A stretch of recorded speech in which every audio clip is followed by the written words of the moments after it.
Today is Thursday, August 27, 2026, coming up on Roland Martin Unfiltered, streaming live on the Black Star Network. The Lawyers Committee for Civil Rights Under Law, they are leading a lawsuit to block a new executive order from Donald Trump that will require the U.S. Postal Service to determine who gets mail-in ballots. That executive order will have stricter requirements on mail-in ballots, and it could impact 48 million Americans. I spoke with Democratic Leader Hakeem Jeffries about that new rule, plus Democratic investments in the black community, plus his controversial meeting with Jared Kushner. The swamp, straight white American male preference may be the obstacle that will keep the Democrats from victory this November. The founder of Democracy in Color, Steve Phillips, will explain. A Mississippi civil rights group says it has proof that the death of a black man in 2010 was in fact a lynching.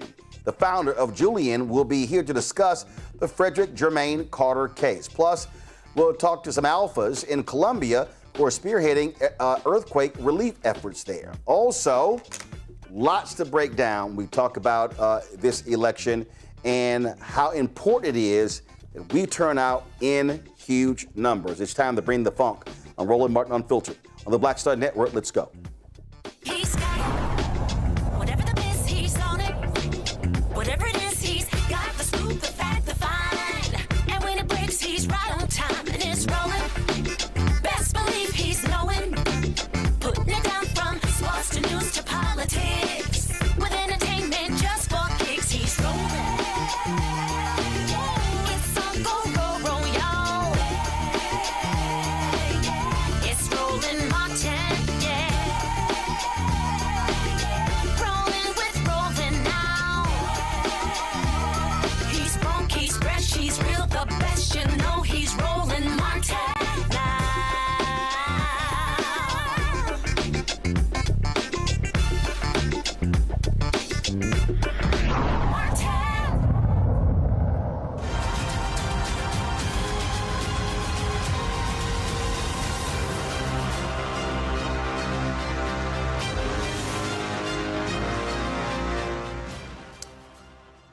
A group of civil rights organizations have filed a lawsuit against Donald Trump and his administration regarding his executive order dealing with mail-in ballots. The executive order calls for the Postal Service to actually pull data. Again, the Postal Service to pull data. Now, they're going to create their own voter registration. They create their own voter registration, okay, which is a problem. Now, the Supreme Court is allowing it to move forward, but for a short period of time. They have not made an official ruling because they really said that states have filed lawsuit too early. That makes no sense as well. The new regulation, again, threatens to disrupt mail voting, override state election laws, and particularly disenfranchise millions of eligible voters. This includes black voters. I want to bring in my panel right now, Lisa Durden, social justice and journalist out of New Jersey, Dr. Zachary Kirk, educator and content creator out of Atlanta. Zach, I want to start with you. Listen, this is how you fight back. A little bit later, we're going to hear from House Democratic Leader Hakeem Jeffries. He talked about what their plan is to also fight this. This is where we always talk about the battle is taking place in the courts and when it comes to our voting rights. And again, Republicans, what they desire, Zachary, they want to limit who votes. They've always said that. I'm going to play a bite from Paul Weyrich, who in 1980 made that particular point. This has always been their game. Trump wants to rig the election because they know the numbers do not favor them.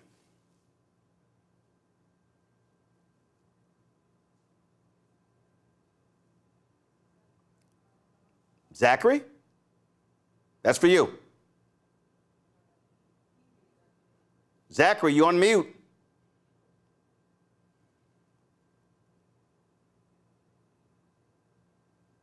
Okay, I don't know what's going on while I'm not hearing Zachary. Lisa, go to you first. Listen, anybody who says their vote don't count sounds like an entire fool. For if your vote didn't count, this whack-ass administration would not be trying to pull these Gestapo moves to put illegal restrictions on mail-in voting. Why people aren't getting that, it is wearing me the hell out.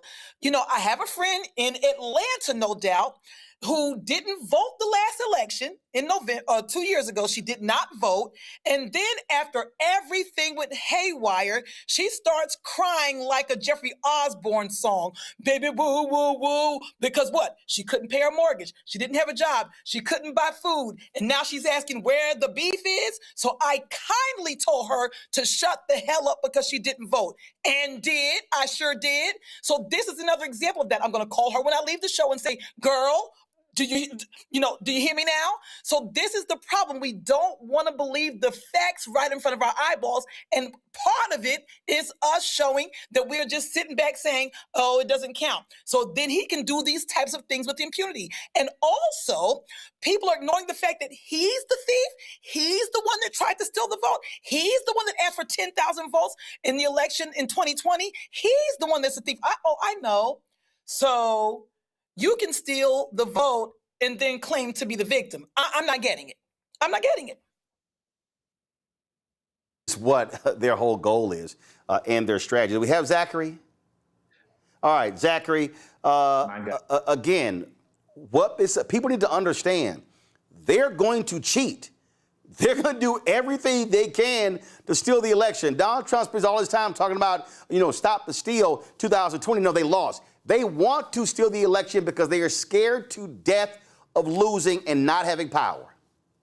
Roland, this is something that I have been tracking since 2018 when the then Georgia Secretary of State, Brian Kemp, wormed his way, snaked his way into the governor's office in Georgia and has maintained power and control and helped write the Republican playbook on how to steal elections. And they have been perfecting this and perfecting this and perfecting this, marginalizing voters, disenfranchising voters, and doing shit like this within the legal bounds of law to take away our right and our voices and our votes. So thankful to see some major names, some power players on this list. People, again, we see the president of the NAACP. We have the leaders of Black Voters Matters coming together. We have our Black media led by you coming together to highlight this. We have got to make sure that Black people in America know what is happening and they are prepared to fight against it with everything that we've got. We're going to vote. We're going to show up, but we've got to be prepared for these types of bumps in the roads, these types of obstacles, and these types of burdens. Black people watching this show, our entire audience, we are going to have to go early.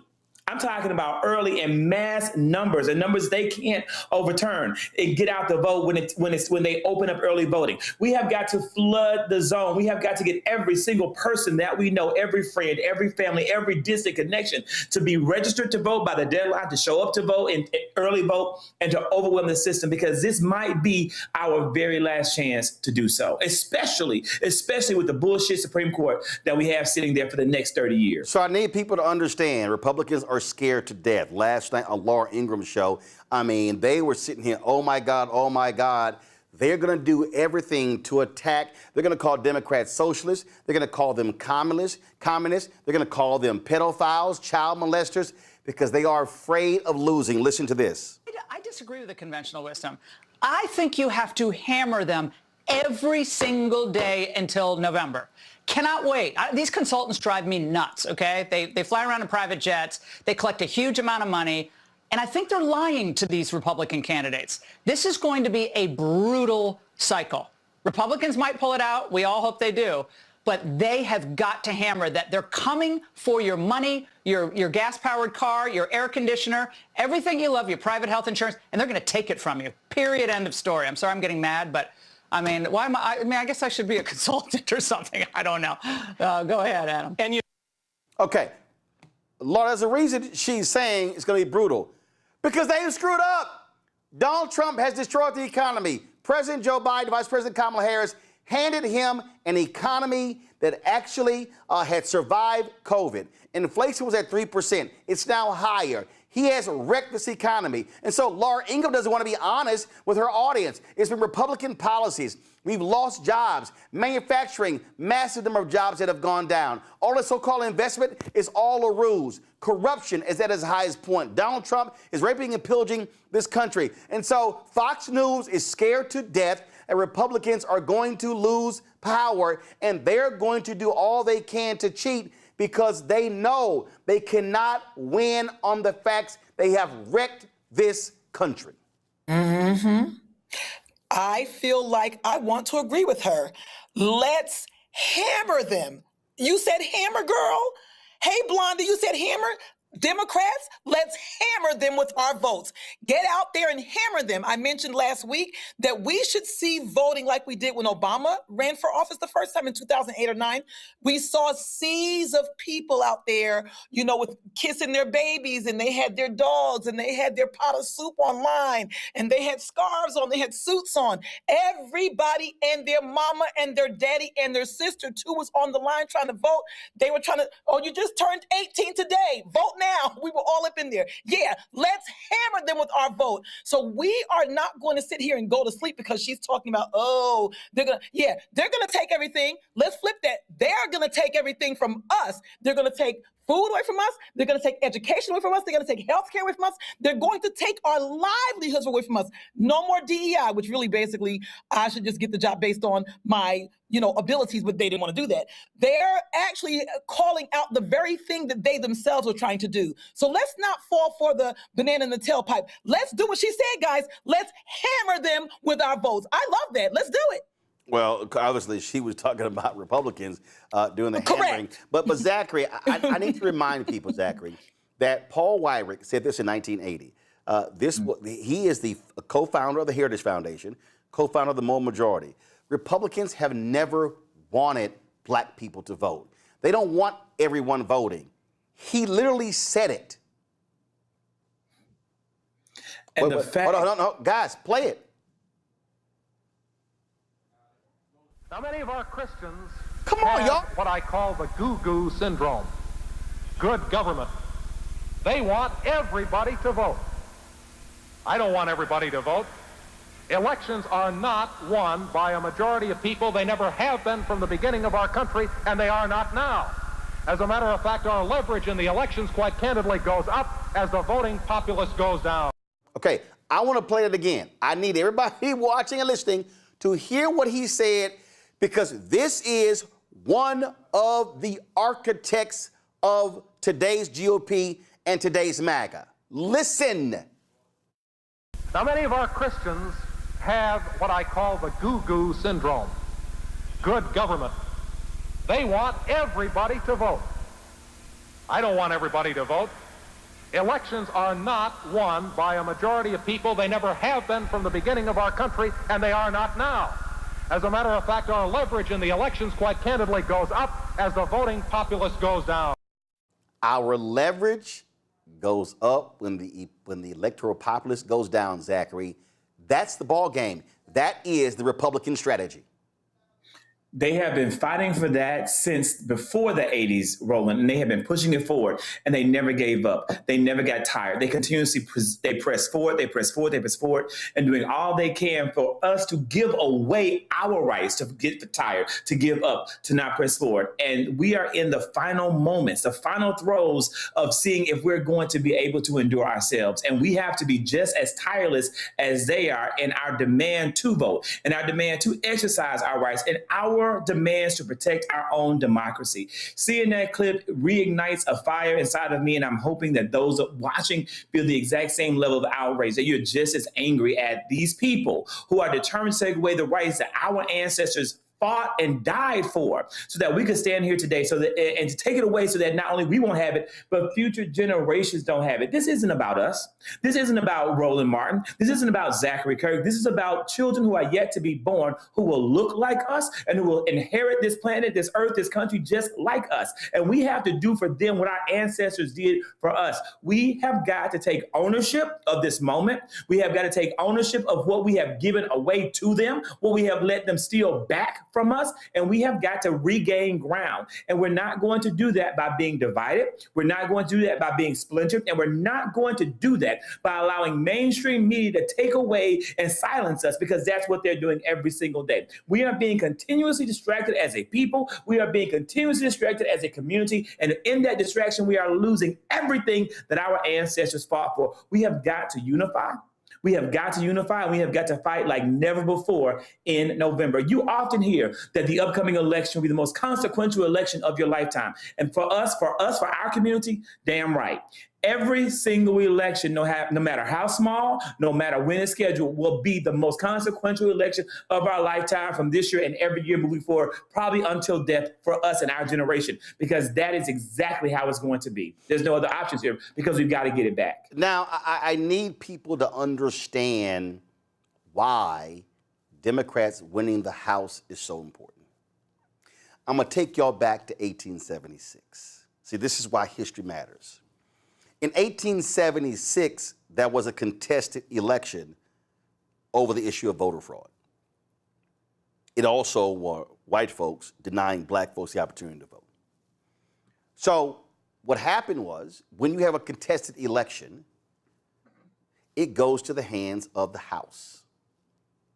So that was a compromise. The Republicans said, okay, so to the Southern Democrats, if y'all go ahead and let Rutherford B. Hayes, Republican, become president, we'll agree with you and withdraw the last federal troops from the last 3 Southern states. The Southern Democrats said, the Dixiecrats said, oh yeah, we'll leave the blacks alone. Republicans believed them. The moment the great compromise of 1877 was agreed to, guess what happened? Federal troops left. The racists came in, and that's what started Jim Crow. Why was Donald Trump so afraid in 2020? Why were they trying to stop the election? They were trying to stop it because they didn't have the votes. Why do they want to hold onto the House so bad? Because they know that it's where in the House elections are certified. I need y'all to hear me again. The only reason the 2020 election got certified because Democrats controlled the House. Then Speaker Nancy Pelosi. So Donald Trump needs Speaker Mike Johnson to control the House. Because if there are any issues in any of the states, the House certifies. See, y'all ain't listening. Y'all, this is Constitution. This is in the Constitution where this lays out this whole issue of certification of the election. And so he was so angry, Trump was so mad at Mike Pence because Mike Pence chose to move forward with the certification, just as Al Gore did. So you have to understand, when there is a contested presidential election, the House votes. And that's why it's so important. And I fundamentally believe that to stop MAGA, Democrats got to win the House and the Senate. But Lisa, people need to understand, this is why Trump wants to keep the House. And he also knows that if Democrats control the House, impeachment takes place in the House. And he's scared to death. He has already articulated that if they get control of the House, I am going to be impeached because he knows he has done high crimes and misdemeanors. Roland, I love you dearly. I got to push back. Maybe I'm just exhausted. I used to run track. I'm tired of the race. I want to just end the race. But I don't think Donald Trump gives 2 shits about being impeached. He's been impeached twice and not convicted. The man ain't scared of a damn thing. Yes, he is. I think he said it. Okay. No, he said it. I'm not. He said a lot of things he lies about. No. Donald Trump. Oh, he doesn't want to get he doesn't want to get impeached again because see, here's the other problem. His ass was his ass was saved last time. The reason his ass was saved the second time after January 6th, because Mitch McConnell was like, okay, you know what? There's no way he can come back from this. He can't. So we're not going to vote to convict. So he'll never be able to come back from this. We now see that wasn't the case. Republicans, this man has done so much illegal stuff, they're going to want an off-ramp. So he doesn't want a chance in impeachment in the House, and Democrats, if, let's say they control the Senate, pick up 8, 9 votes to get to 60 and convict him. He don't want that. So the reality is, he doesn't want to go through that because he's already in the record books of being impeached twice. Damn sure don't want a third time. But they know, but they want to control the House, not largely because of impeachment. No, because they want to control the certification of the 2028 election. Roland, let me ask a quick question. Let's go through the quick process for those watching. When they impeach and they convict, what happens with the conviction? Who now convicts? Let them know. No, the House impeaches, the Senate convicts. The House can impeach you. So if the House impeaches him and the Senate convicts him, he is removed from office and the vice president becomes president. But that's not the main reason why they want to control the House. That's the secondary reason. The primary reason Republicans are desperate to control the House is because it is the House that if there's any voter issues, if there's a tie, if no one gets 270 electoral college votes, then the House votes. And if they have more Republicans in the House than Democrats, they get to pick the next president of the United States.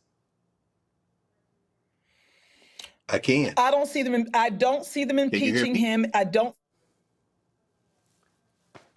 Guilty of a 34-count felony. Nothing happened there. He wasn't afraid of that. I mean, I could be wrong. Maybe I'm just cynical, but I love what you're saying. Let's say that all that happened. Let's say we all went out there and voted like our life depended on it. Let's say we all now got the House and the Senate, and he get impeached. He's not going to be convicted because let's go with some history, Roland. Historically, now I heard an echo. We've had I heard myself in a bit of an not echo. only him be impeached, but name the ones who've been convicted. I'll wait. Again, I'm trying to walk you through the Constitution. Okay. If there's a contested election, it goes to the House. And if Republicans control the House, they will pick the next president. That's why they want to hold it. Zachary, they're very clear. The whole point of 2020, the entire point in 2020 was for them to stop the House process. This ain't no game here. They know exactly what they're doing. And so the House becomes the backstop. If no one gets 270, it goes to the House. That is a real possibility, Zachary. Absolutely. And this is the thing about Republicans. This is the thing about Republicans, people, is they try it and they fail, but they never give up. They keep going and they keep fucking going and they keep fucking going until they get their damn way because they have overwhelmed the system. They have fatigued us. They've tired us out. And so they've already tried this. They had plans in place. They tried multiple routes and they failed. But they still have yet to give up. So they're going to try, go right back again. They're going to continuously attempt to circumvent the will of the American people, continuously try to circumvent the power of American democracy to have their way.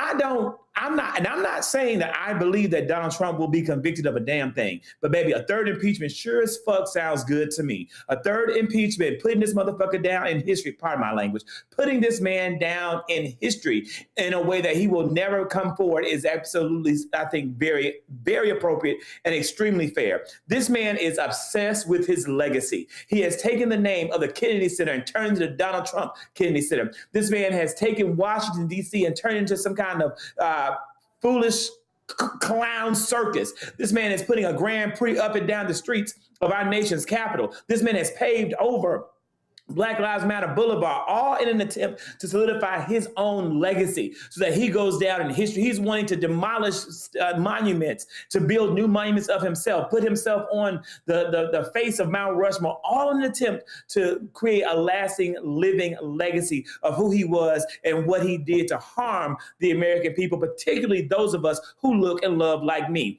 That is this man's goal. So with giving him the right history, the fair history, the real history of a third impeachment would bring nothing but absolute joy to my heart. But I need people, and again, y'all, I need people to understand that the Constitution is very clear. Go to my iPad. Article 2, Section 1, Clause 2. Each state shall appoint in such manner as the legislature thereof may direct a number of electors equal to the whole number of senators and representatives to which the state may be entitled in the Congress.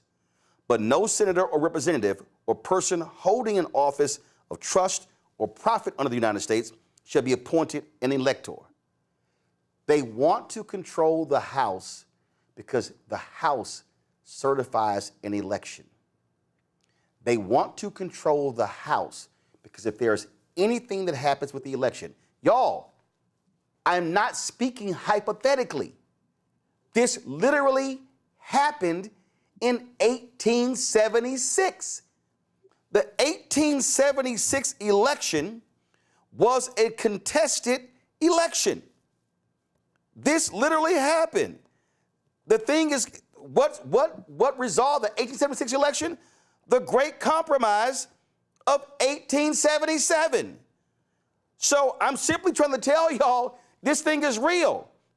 So when you look at what took place, and again, right here, these are the numbers. Republican Rutherford B. Hayes got 4,033,497 votes. Democrat Samuel Tilden got 4,288,191 votes. Hayes had 185 Electoral College votes. Tilden had 184. Look at this right here. Boom, right here. 3 electors chosen by state legislature and awarded to Rutherford B. Hayes. Y'all, the numbers are right here. So what I'm laying out to you is you need to understand why they are taking the action they are taking. So this is not some political exercise, that we're talking about here. They know why they want to do this. This right here is history.house.gov, the electoral vote count of the 1876 presidential election. Look what it says. It says, on this date, a joint session of the 44th Congress met for the first time to count the electoral votes in the 1876 presidential election. Democrat Samuel Tilden had emerged from the close election, leading Republican Rutherford B. Hayes of Ohio, just 1 vote shy of the 185 needed to win. Let me say it again, y'all. The Democrat Tilden led Hayes. However, returns from Louisiana, Florida, South Carolina, and Oregon remain in dispute. The Southern tallies were particularly controversial. Both Tilden and Hayes electors submitted votes from these 3 states, each claiming victory in violent and confused elections. The Democratic-controlled House and the Republican, let me say it again, the Democratic-controlled House and the Republican-dominated Senate came to a compromise on how to resolve the problem by creating an electoral commission, a bipartisan committee of House members, senators, and Supreme Court justices who would determine the final disposition of the yet unassigned electoral votes. And that was the Great Compromise of 1877. And the compromise was, we'll make Hayes the president. And the Democrats said, if y'all just remove those last federal troops from the remaining 3 southern states, and that is exactly what started Jim Crow. Y'all, That's real American history. Greg Carr, Department of African American Studies at Howard University, joins us right now. Greg, I'm making the point, Greg, that that Democrats winning the House, this whole thing with Trump and mail-in ballots, which is also hilarious because he voted by mail. And so he's an absolute liar. This is about decreasing the electorate. The Republicans are desperate to keep the House for the purpose of it certifies the 2028 election. They're desperate to keep the Senate because that's who picks Supreme Court justices. People need to understand what the stakes are in 70 days. Yes. I mean, that's it in a nutshell. We saw it. We saw the wholesale unilateral disarmament of the Democratic Party in the 2000 election, Bush versus Gore, which is where you can trace all of this, the feckless Supreme Court. And in their opinion, they said, don't use this opinion as precedent in anything else. That's when all the political charade was dropped. When they couldn't find anybody on the Senate side. You remember this well, Roland, members of the Congressional Black Caucus saying, hey, they stopped this vote at the state level. This is absurd. And nobody on the Senate side would help the House folk in 2000. We've seen it again. As you've walked us through it again. We saw it in the election of 2020. And they're trying to game the system. They've taken out all stops. You saw what happened in Maryland this week when a judge said that they didn't follow the rules in the state of Maryland according to the Maryland Constitution. So they're not going to allow that redistricting to go through. We saw it in Virginia. Only the Democrats seem to be playing by the rules. The white nationalists have thrown all the rules out. Finally, we saw today, of course, the United States Postal Service, that lackey who was in charge of the USPS, saying that the new requirements for mail-in voting are now in effect. John Roberts, that feckless white nationalist, saying in his opinion, well, they didn't sign the opinion, punks. It's a per curiam opinion, but we know that Sotomayor, Kagan, and Ketanji Onyeka Brown-Jackson dissented in Ketanji Onyeka Brown-Jackson's case, a 21-page dissent. Notice that you've injected chaos. You're attempting to inject chaos in this. But we also know that the rules they put in place today, the United States Post Office, were released on Friday. So John Roberts saying in that opinion, and his friends, the MAGA 6, saying that we have to wait, that it isn't ripe yet. Fool, they released the final rules on Friday. You're a disingenuous liar. They have thrown all caution to the wind. There are no rules, and they are willing to do anything it takes. Finally, and I've been listening, of course, I hadn't jumped in yet. And as Zachary said, we got to fight this all the way to the wall and then get up and fight it again. But let's be very clear. These acts of desperation are the dying gasps of white nationalists and fascists. This is the dying gasp. The tech bros, the nerd Reich, as they call themselves crazily, they know that this is for all the marbles. And so as a result, they have thrown all caution to the wind. They've thrown everything to the wind. They've sacrificed even more, these poor whites. And this little coalition that is fracturing as we speak, this is the right time now to put our foot on their political necks and break their political necks. This is the moment. We're closer than many people may think. We just got to get over the finish line for this election. Absolutely. Hold tight 1 second. We're going to go to a break. We're going to talk more about this, how we also cannot allow ourselves to be distracted by meaningless things. I'll explain next. Roland Martin Unfiltered on the Black Star Network. All right, folks, let me get personal for a second. My mom had questions about her Medicare, so she called Chapter, a Medicare advisory company, and she texted me right after saying it's a great benefit. It was easy. A real person walked her through the whole thing, and now she understands better what's going on. But it's not just her. A woman in Yonkers wrote in saying the process was so simple, the enrollment was easy, and she was so glad she called. Then there's Marilyn, 90 years old, in Florida, living on Social Security. Her premium climbed every single year north of $400 a month for coverage she could barely afford anymore. So what does she do? She called Chapter. They found her the same top-tier coverage for hundreds of dollars less. 90 years old, and finally somebody in her corner. I hear stories like that again and again from our community. The Medicare system was not built to work for you. Too much fine print, too many plans. Yet Chapter's advisors are independent and honest, the only Medicare advisors that compare every plan nationwide. They're focused on one thing, what actually works for you. If you're already in the right plan, they'll tell you. No games, People who switched to a chapter saved an average of $1,100 a year. All it takes is 20 minutes. You talk to a real person, and it's completely free help. So call Chapter at 724-264-8281, 724-264-8281. That's Chapter. Let me ask you a question. Why do so many people seem to think they know black men so well? What they think we want, what they think we need. Hell, they even tried to tell us why and how we voted, but never had a conversation with us. Never asked us how we felt, what brings us joy, what makes us angry, what makes us scared. How do we live? That's what this show is about. No translation, because we don't need anybody speaking for us. We can speak for ourselves. This will be a show where we bring brothers on that you don't see on every other talk show. Nope. Brothers that are doing work in local communities with black men for black communities. We're going to hear each other and try to understand, so perhaps we can move forward together. No translation, because we don't need anybody speaking for us. Nope. What we need is each other. No translation, right here on the Black Star Network. Check it out.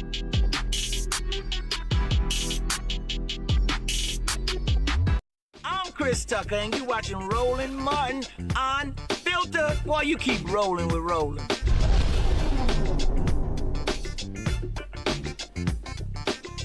Folks, earlier today I talked with Democratic House Leader Hakeem Jeffries about a variety of issues, including his meeting with Jared Kushner, what's happening with the U.S. Postal Service and mail-in ballots, plus Democrat investment in targeting black voters. Here's our conversation.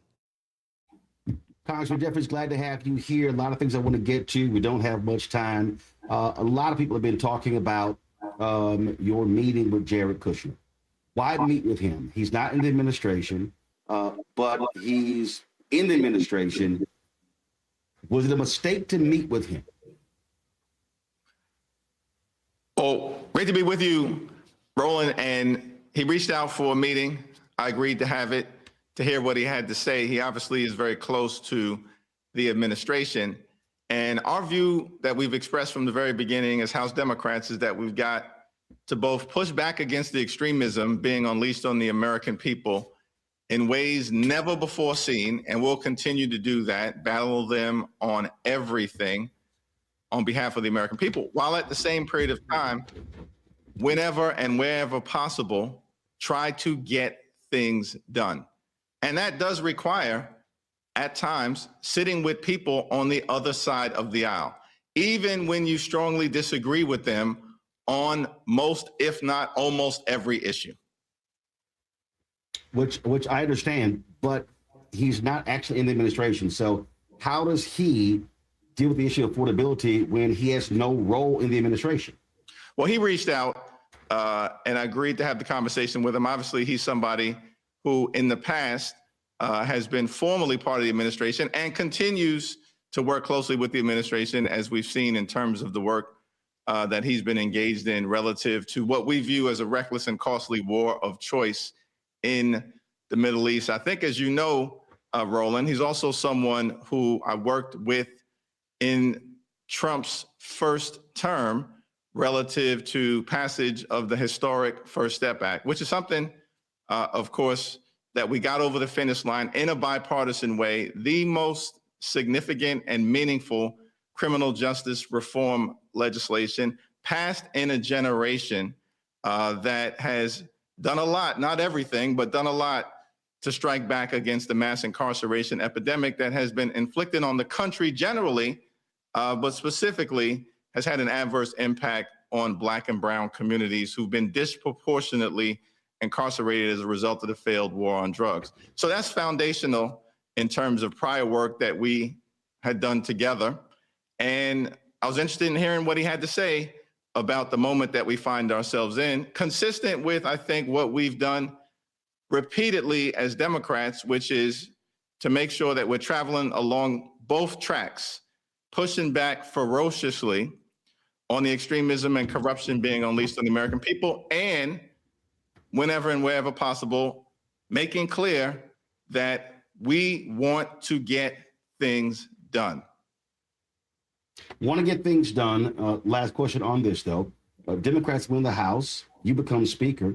Are you prepared to launch investigations of the alleged corruption of this administration, of the self-dealing that has been reported? regarding Jared Kushner, regarding Donald Trump, regarding Eric Trump, Donald Trump Jr., it seems as if these folk are raping and pillaging the country and making billions of dollars. Look at the trades, the loans to companies that Eric and Donald are taking stakes in. Again, Kushner in negotiating deals in the Middle East, but taking money from forcing the Middle East. Will these folks be properly investigated by Congress if Democrats take control of the House? Short answer is yes.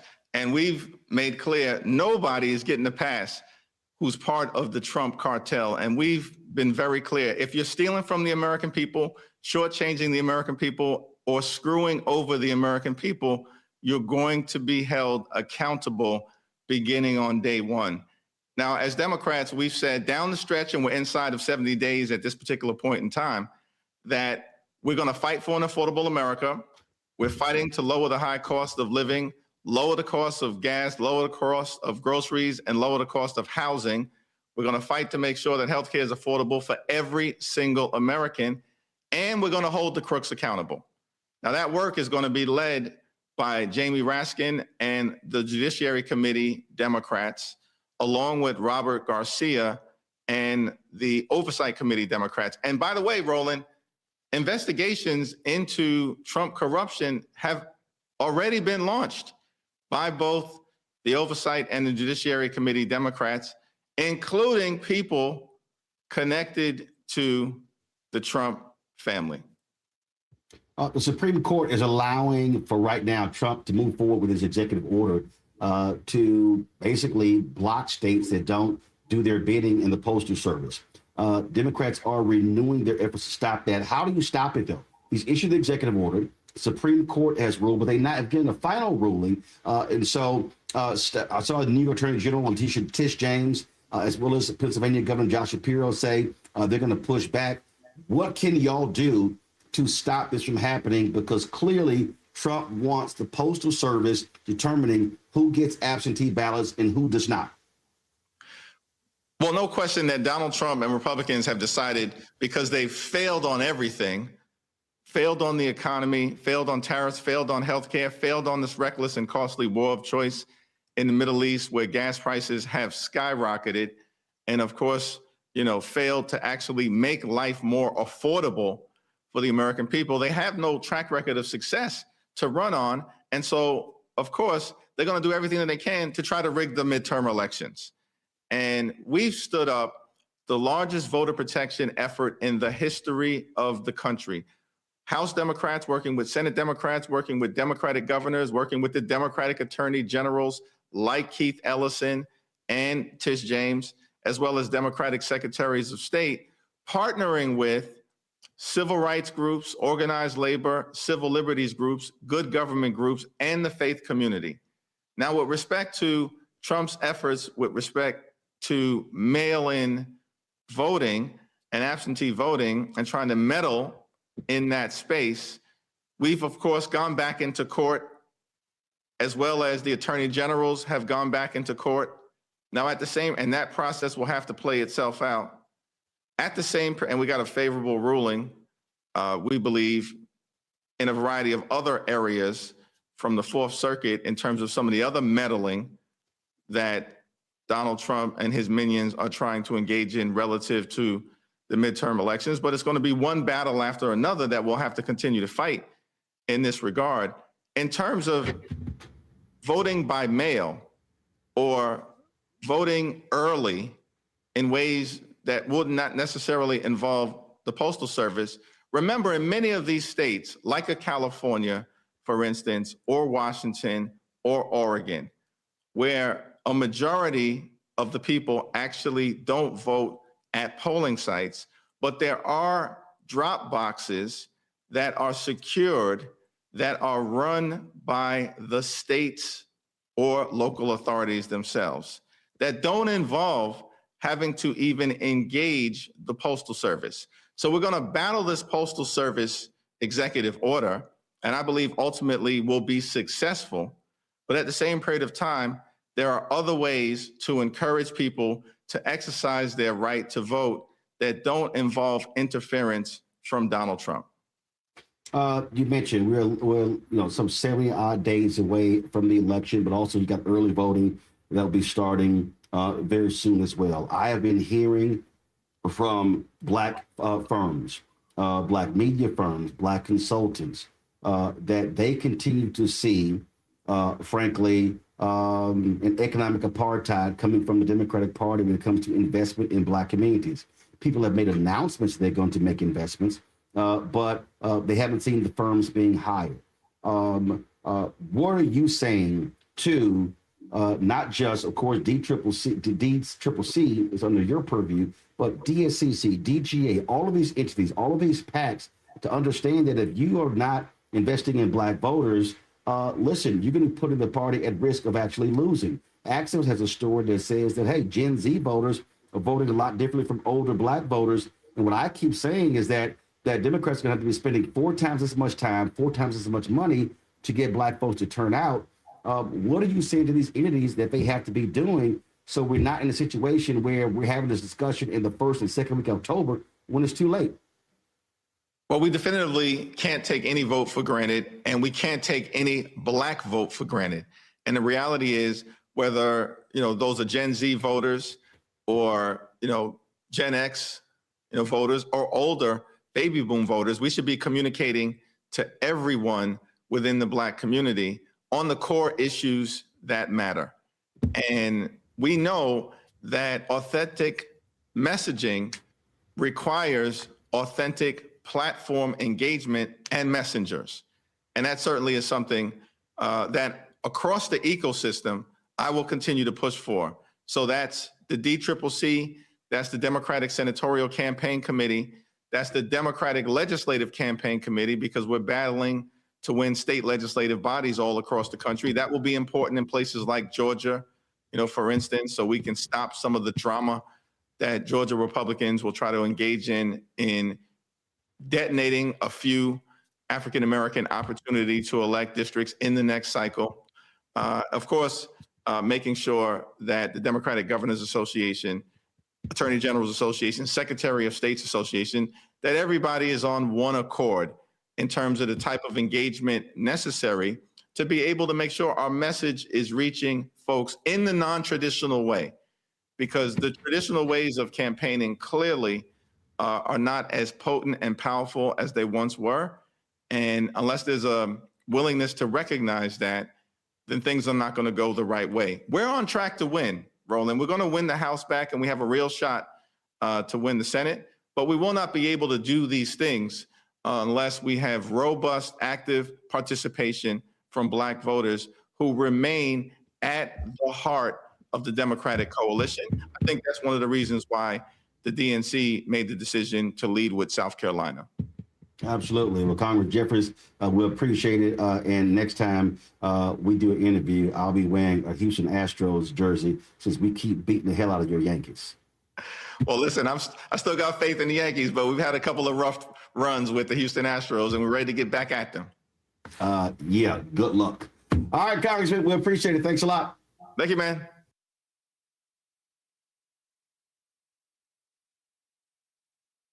Yes, my next guest speaks to this issue. He says that part of the Democratic problem is a straight white American male preference, what he calls the swamp. Steve Phillips, the founder of Democracy in Color, is also the author of the book, Are White Men Smarter Than Everybody Else, Playing Offense in the Fight for Racial Justice in America? Steve, you heard what Leader Jeffries there said. My panel, we also going to talk about the full interview as well, but with Steve, we're going to talk about just that part here. And Steve, it's an issue, and I keep seeing it. All that discussion after 2024, all the discussion 2020, and it keeps happening over and over and over again. I've already gotten calls from black media firms, black buying firms, black-owned media, black consultants, talking about the billions of dollars that are being spent and how the same white Democratic strategies are not actually listening, and that cabal is controlling the money. There was the whole discussion about what was left out of the Democratic autopsy of the 2024 election. And it's like these white folks ain't getting the message, and they still just keep thinking, well, if we could just go ahead and throw crumbs at these black folks, they're going to keep turning out, and we're going to keep winning.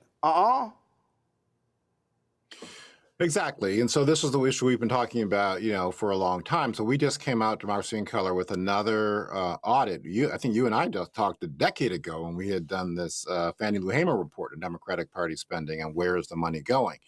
And so we're calling this a swamp audit, in line with this concept of straight white American male preference being this powerful force in the country and in the Democratic Party, and really undermining the chances for us to win. White men are 29% of the country, 26% of Democratic voters, and yet the vast majority of the strategy, the spending, the leadership is controlled by whites and white men.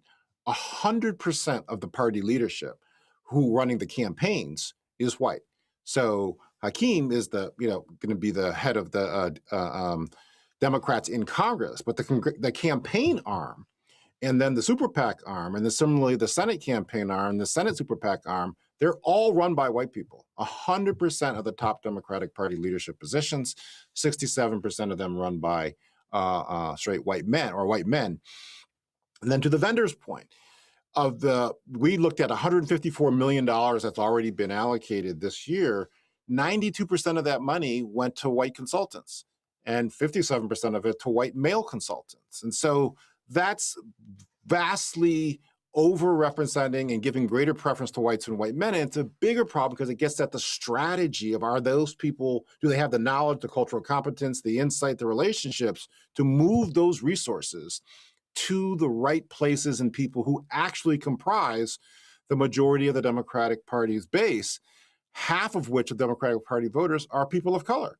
And so are we functioning with that mindset, or is this obsession with trying to get at straight white male voters making us spend money in ways that are not smart and not supported by the data?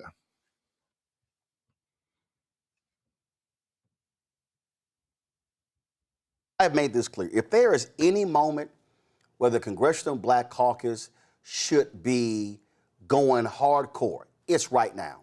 This is one of those moments where pounding the table, kicking the table, threatening the party, and saying, no, hell no, where's the plan?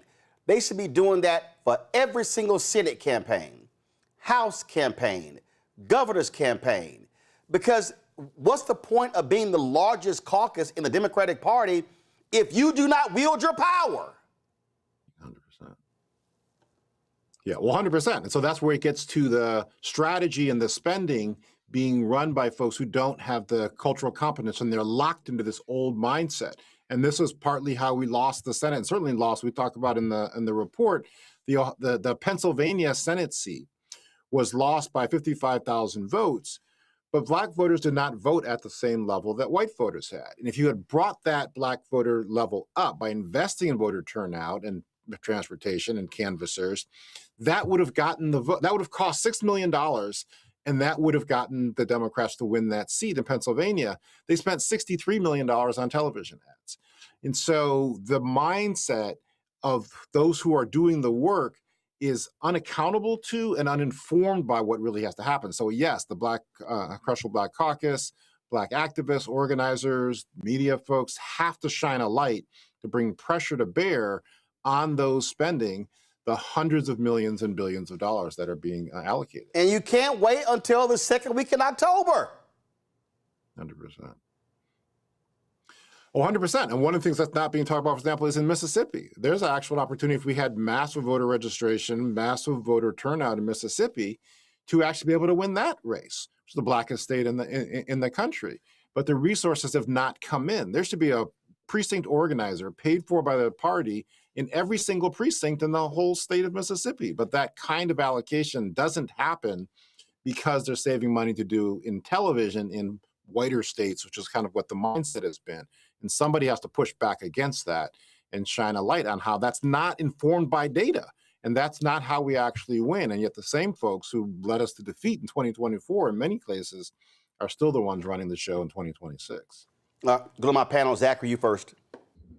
It was so wonderful to hear Speaker Jeffries himself in this space being asked some really hard questions, Roland. And I think that from looking at the comments as that interview was being played, the audience absolutely agreed with it. It was definitely tough to witness the news and read the article in the New York Times about Speaker Jeffries, but Leader Jeffries, I'm sorry.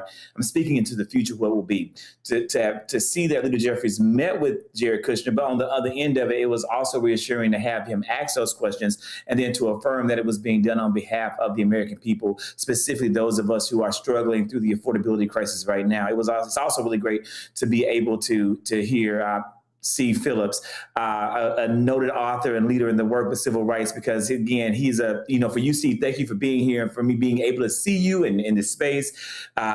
Some of the books that you've written, I read a while ago. And again, it gives me hope to keep pushing forward. And it's a blueprint for not giving up as we fight continuously against the scourge of white supremacy. I want to say that, in regards to Leader Jeffries being here, what he had to say, it's a tough pill to swallow to accept the fact that this man isn't like us, because he can't be like us. His job is not to fight against this administration in the same way that our job is to fight against the administration. This man has to employ a level of political diplomacy and a level of political acumen to make achievements for the entire Democratic Party and for all of the American people. So again, Roland, thank you for bringing that in that very well done interview to the forefront. This is sort of how I frame this. And I'm gonna go to Lisa and Greg as well. Matter of fact, I'm gonna hold that thought after I let them answer questions. Lisa, you're next.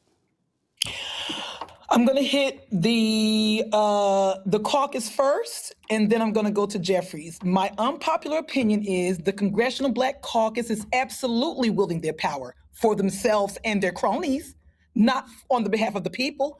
That's one point. Put a pin in that. Oh, yes, stop. Democrats Hold up.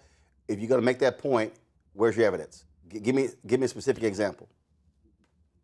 Well, when you start to see the caucus not separate themselves from all of these political wranglings to make sure that people like us have food, have shelter, have clothing, affordability, and all of those things, they're not separating themselves from that. They're actually locked in. The proof is in no pudding. There is no pudding there. No. So I'm sorry. I said. Again, that's a sound point, but I want to know a specific. Right. When you say they're locked in and they're not doing that, how? Well, see, here's the thing. Now maybe I'm going to sound dumb, so people don't have to agree. Whenever somebody's asking, not you, I'm just saying anybody asking about a question. If somebody is asking, how does the sun come up every day? How do we have rain? All I know is I see the rain. I see the sun. I don't see anything tangible that they're doing. So I could be wrong. Yes. Charge it to the game. Yes, you are wrong. That's why my point is, if you're going to make an allegation. So what have they done? What have they done? What have they done that you can show tangibly that I can sink my teeth into to see, hey, here's what the Congressional Black Caucus is doing. Now, it's a rumor, but they were saying that some of the Democratic Socialists, if they don't get in line, they're not going to support them. That's a rumor. I don't know if that's really true. That bothers me if it's true. But wait. Okay. First of all, again, we start talking about what folks have not done. That just simply is incorrect. First of all, under Trump, they've been in the minority. So the Republicans control the House. All right. What they've done, actually, you take Ayanna Pressley. She forced the House vote to provide temporary protected status for Haitians. It passed. It died in the United States Senate. You've had other issues that have been forced in terms of where they forced Republicans to have to vote on it. Now, we can talk about funding. We could talk about stuff for HBCUs. We could talk about, listen, under Biden Harris, it was Congressman Bobby Scott who was responsible for driving that $17 billion to HBCUs. That's an actual tangible. So again, my whole point is, if we're going to make a statement, back it up with something specific and not anything general. What I'm speaking here, like for instance, on the very issue we're talking about, I was in South Carolina a couple of weeks ago. Congressman Jim Clyburn has been going hard at the party apparatus when it comes to spending on African Americans. What I am saying is that I need the entire Black Caucus raining holy hell on DSCC, DCCC, DGA, the entire apparatus, and I'm saying that is not happening. Go ahead. And I need the entire Black Caucus to start supporting these new up-and-coming Democrats, the socialists, to try to make sure that we start to gain more momentum and get the young people voting. I said that last week. If you want young people to vote, bring them in. Let them see other folks like you, not just the lifers. All they want to do is support the lifers. Now, maybe I have they're incumbents. So, I don't see them. You're asking, okay, I'm confused now. You're asking CBC members who are incumbents to support folks who are running against CBC members. Duh. If you're an incumbent, you're not. No, I'm not saying for their particular seat, but for other seats, like Zoran Mamdani supports other people for other seats. I'm not saying their own seat. I get that competition. I used to run track. But how about supporting people for other kinds of seats? You can be supportive of people for other kinds of seats. Mamdani did it. He didn't support, not for the being the mayor of the city of New York. Okay, but Andre Dickens and Randall Woodfin and Governor Wes Moore support people for other. Again, I need us to be. I need us to have clarity when we're making a critique. And what I'm saying is, I'm not getting clarity. I'm getting this sort of broad thing here. What I'm saying specifically here on this issue when it comes to money. What I'm saying, if 8 to 10 to 12 billion dollars is being spent on campaigns, what I need is the Congressional Black Caucus as an entity, and then the state Black caucuses kicking the ass of the party, saying, "I agree. Where are the resources?" And so what I'm making. I'm making a very specific argument. Yep, I agree. No, I agree with that, and I want to see that. So maybe I'm a little bit, I'll move on because I'm just a little Black girl from Newark. I'm not that connected. So let me get into your boy Hakeem Jeffries. I don't appreciate Hakeem Jeffries. I do not think Hakeem Jeffries should operate that differently from the regular people, the constituents he deals with. I did not like anything that Hakeem Jeffries said. All that whackness and going in circles and talking out of both sides of his neck about why he met with Jared Kushner. And, he's a grifter. I tried to give Hakeem Jeffries a chance many times. Maybe he meant this, and no, I'm tired of it. He's a grifter. I'm tired of his vacillating ass. Vacillating. There was never any reason for him to meet with Jared Kushner. It cracked me up when he said, we're gonna hold the crooks accountable. Oh, okay, I get it. So you're gonna meet with a crook to talk about crooks. The man was talking out of both sides of his neck. All of that pontificating and that double speak and I do my little craziness. I mean, I don't trust him. I don't care for his politics. He scares me.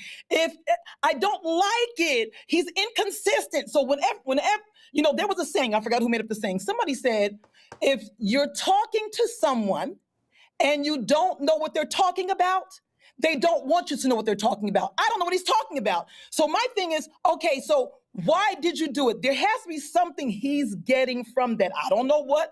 Again, I'm not that politically connected or that politically astute, but I can't see that he met with them for the reasons of helping the people make sure we had food, affordable health care, places to live. I don't like it. I don't trust it.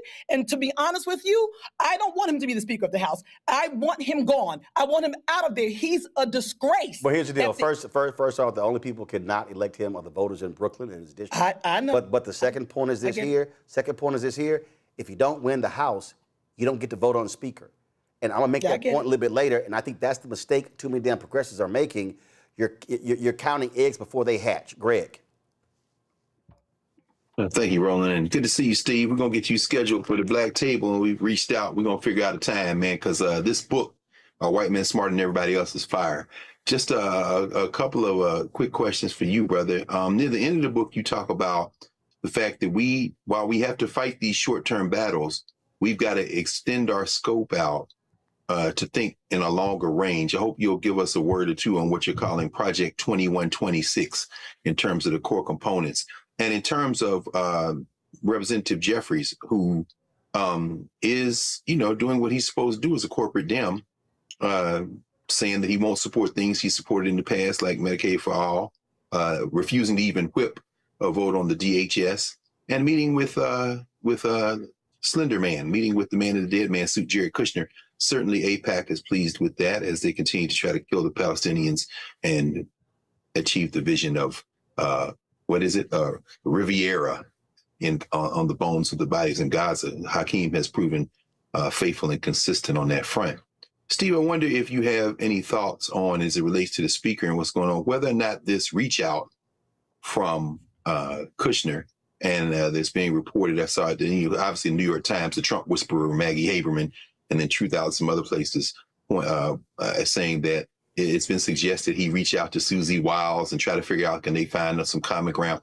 Do you think that this meeting with Kushner was, in part, maybe a concession by the GOP that they're going to lose the midterm election and they're trying to get ahead of some of this, and whether or not there might be, if and when Jeffries does go up for a vote, enough people in the House of Representatives in some of those new seats, like the sister coming out of Colorado and a couple of people coming out of New York, who might lead a revolt, in fact, and they may have to come up with somebody else to be a candidate for the speaker, since Representative Jeffries can talk to Jared Kushner, but seemingly not the progressive people who are now beginning to capture the Democratic Party. Thanks, brother, in advance. Yeah, so I think that it's not the fact of the meeting, it's the content of the meeting. And we don't really fully know enough about that. Right? I mean, Nelson Mandela met with the Afrikaners and the corporate people there in terms of trying to put together an agenda, but it wasn't who he was meeting with. He was meeting about, are we going to have democracy and justice for everybody? And so that's the real question. So I'm willing to give him a little bit of the benefit of the doubt around the substance, around what we're actually trying to move forward. And I do think your point is accurate. I don't think they would be reaching out to have a meeting, period, if they thought they were going to hold the House or they were super confident about that. So it certainly does show some level of defensive maneuvering on their part. So to me, it's not the meeting, it's the content and how is he positioning himself to be able to lead. And I did like what he was saying about being aggressive in terms of holding people accountable, because this is also a moment, Roland was running down a lot of the numbers from the Reconstruction period and the battle in the House. If we take back the House, this is going to be akin to this period around how do you treat those who have tried to overthrow the democracy in this country? And how do you hold them accountable, and what are you going to do in that regard? So that's, I think, what we have to looking at, is Hakeem going to move in that direction? And I just also, Steve, on that particular point, or will Democrats say, oh, you know what, let's not relitigate the past, let's move on, let's not do any of that, when, again, when you talk about the Reconstruction period, it's in the 14th Amendment, the whole issue dealing with insurrectionists. They were very clear on that, and what the Democrats have done is the people who tried to overthrow the election in 2020, Jim Jordan, others, Ted Cruz, others, they're still sitting in the United States Senate, or the United States House, too. Oh, 100%. And that's the thing. People don't realize that when Congress people are sworn in, they take the oath of office. And that oath of office, you say, every single person says, to defend the Constitution against all enemies, foreign and domestic. The domestic is the Confederates. It's those who were part of it and actually try. And so they were consciously trying to weed out and not have those folks get back in power, let alone the way that things have actually played themselves out. So we absolutely have that. And then just to the point, thanks for asking about the part of the book we're talking about, 2129. I'm just saying we have to think longer and broader, that even when, Trump went after and eliminated the affirmative action executive order, that had lasted for 60 years and it hadn't done the job completely. And so what's our policy, our programs, our direction for the next 60 years? And are we thinking in that vein? Because clearly, even back, or even 150 plus years, they're going to go after the 14th Amendment. We have to be thinking about how do we put in place structures, programs, policies that are going to entrench power for those who want this to be a multicultural democracy. Instead of a Voting Rights Act that can be eviscerated and undermined and attacked every 25 years, what about making voting mandatory? Yep. Other countries have voting. The things we care about, we make people do. You pay taxes, you get a driver's license. So why can't we do things like that? And a final point, Steve, when you talked about these white men, your book is Are White Men Smarter Than Everybody Else? When you talk about in the Democratic Party, these white men controlling it, that's who I also mentioned in White Fear. I said, y'all, I said, white fear ain't just about conservatives. It's also about white progressives who also don't want to give up power and money. Steve, final comment. 100%. Well, 100%, and that's what I was trying to lift up. What we're trying to lift up in the swamp audit is that this predisposition towards preference for straight white men is systemic, longstanding, and deeply embedded, but it imperils our prospects for the midterms. So that's why we have to lift this up. That's why we have to make pressure. There's still going to be hundreds of millions of dollars spent over the next couple months, and how much of that is going to go towards TV ads trying to convince white men who aren't going to be with us, and how much of that is going to be hiring canvassers and giving money to groups to get out Black voters and voters of color who can actually help us take back the House and take back the Senate. Indeed. Steve Phillips, Democracy in Color, we appreciate it. Thanks a lot. Thanks for having me. Thanks a lot. All right, the point I was making earlier that I said I'll hold off on regarding Representative Hakeem Jeffries is this here. And I'm speaking to every single progressive, Democrat, liberal, DSA, whatever you want to call yourself, and that's this. If you are having a conversation today about you not wanting Representative Jeffries to be the next speaker, then you're actually wasting your time. Because see, this is the fundamental problem that I have with Democrats, progressives, liberals. You ain't won shit. You control nothing. Polls mean nothing right now. All these people like, oh no, Fox News, they're all going, oh yeah, it's gonna be brutal, okay? Look, you got the CNN data guys like, oh, it's gonna be a wipeout. You do not count votes before anybody has voted. I need y'all to understand, the election is November 3rd. The next Congress isn't sworn in until January. You got 2 whole damn months from November 4th through Congress getting sworn in to debate, argue, fight, yell, holler, scream, whether you want Representative Jeffries to be the next Speaker of the House and the first Black Speaker of the House. Right now, you need to fucking win. Right now, you need to be registering voters. Right now, you need to be educating, enlightening, and informing people of the issues and what's at stake.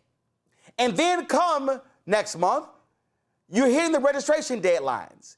And then what you start doing is you start targeting early voting. You don't wait until November 3rd. You tell people if the Supreme Court allows Trump's executive order to go through, you say, yo, we're going to pick y'all up and take it to the polls. Don't count on absentee balloting. But it is beyond stupid to me to be having a discussion about something that ain't even happened yet. Because guess what? If Democrats don't win the House, Jeffries will not be Speaker, and no other Democrat will be Speaker. So how about all you Democrats, liberals, progressive, and others, seriously shut the fuck up and focus on what's in front of you, and that's called winning. Because if you don't win, you don't have power. I'll be right back. All right, folks, let me get personal for a second. My mom had questions about her Medicare, so she called Chapter, a Medicare advisory company, and she texted me right after saying it's a great benefit. It was easy. A real person walked her through the whole thing, and now she understands better what's going on. But it's not just her.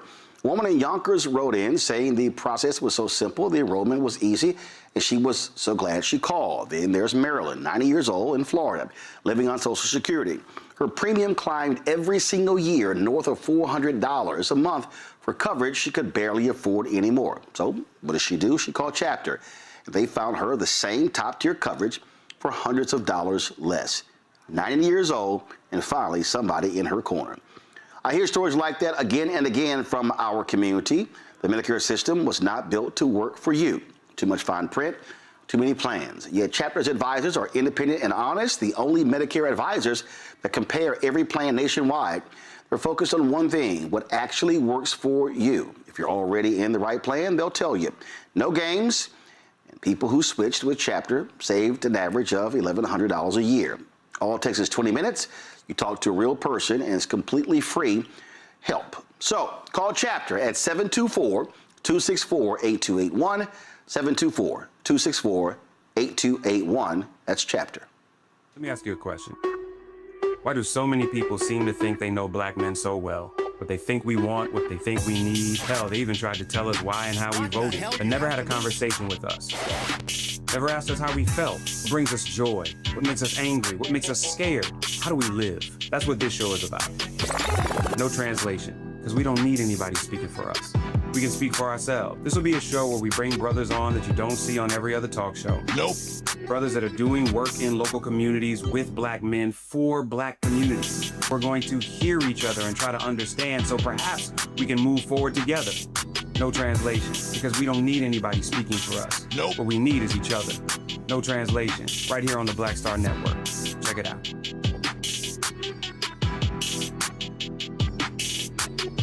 Watching on Martin, I'm Milton.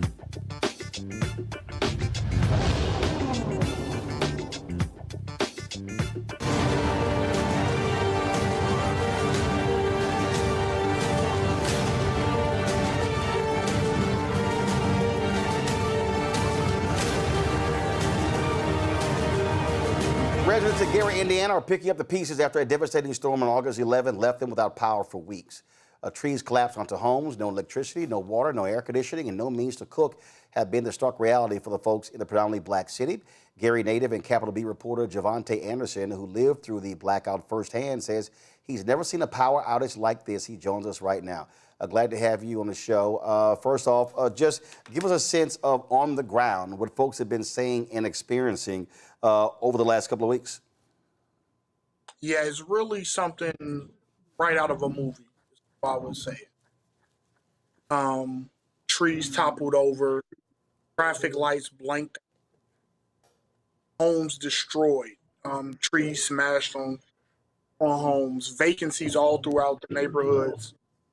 And that left people fighting for resources, people scrambling in the streets. Initially, when the power's out, people are scrambling, looking for electricity. You see long lines at gas stations, people looking for giveaways to receive food and other resources, toiletries, everything. Last week, it was really a scene out of a movie. Listen, the reason I understand it, I've said this before, I lived through 3 hurricanes. Hurricane Alicia in 1983, we were without power in Houston in August for almost 3 weeks. So I absolutely know what that's like. Stifling heat, and man, you talk about a rough go. I was born and raised in the Catholic Church. I ain't never went to all of the services because we were just sitting there feeling the AC because it was hot as hell at home. And again, listen, we spent a few nights in a hotel, but we couldn't afford to be in a hotel for 3 weeks. And that's also reality. A lot of people don't really understand. And I had people who were emailing me and putting on our socials how they were burning their savings just trying to live in the past couple of weeks. Exactly. I mean, I look at the first few days, I started looking at hotel prices. Hotel prices skyrocketed, not just in the neighboring cities in Gary, but all the way out to Chicago. Hotel prices were just unaffordable for people. And when you also look at prices and money loss, I really think about the people who lost wages. You have people who are out of work. You have places that were never closed, from CVS to Walgreens, places that are traditionally open 24/7. But now you have people who are out of work because of these closures, and they're losing money that's critical to their livelihood. Gary has a very large poverty demographic of people in poverty. So you have people who can't afford to lose even a day's wage. So then when you go 2 days, 3 days, 4 days, and it just lets you know how calamitous the ramifications would be even moving forward. Absolutely. And so now that the power is being restored, are people now turning their attention? Are they putting pressure on city officials? But are they really targeting the electric company, demanding more answers and demanding accountability? Absolutely. I've been here my whole life. I spent time in Chicago, but I've been here, born and raised here, and came back here recently. I've never seen the pressure like this on NIPSCO, which is the utility. They obviously are the lone operator providing electricity for people in northern Indiana, and now it's at an all-time high. We've now had not only the governor, Mike Braun, release a really hot statement, and he's been on the news being vocal against them. There's also a lawsuit that had opened up against them from residents, and the pressure will only mount now because they've had two, I want to say two rate hikes even over the last 2 years that residents and people have been very vocal about with their bills going up, and so now it's just a lot of accountability surrounding it. So yeah, NIPSCO will feel the pressure of this moving forward. That's right. But Javante, we surely appreciate it, man, and hopefully folks can do all they can to get their lives back together. Thank you.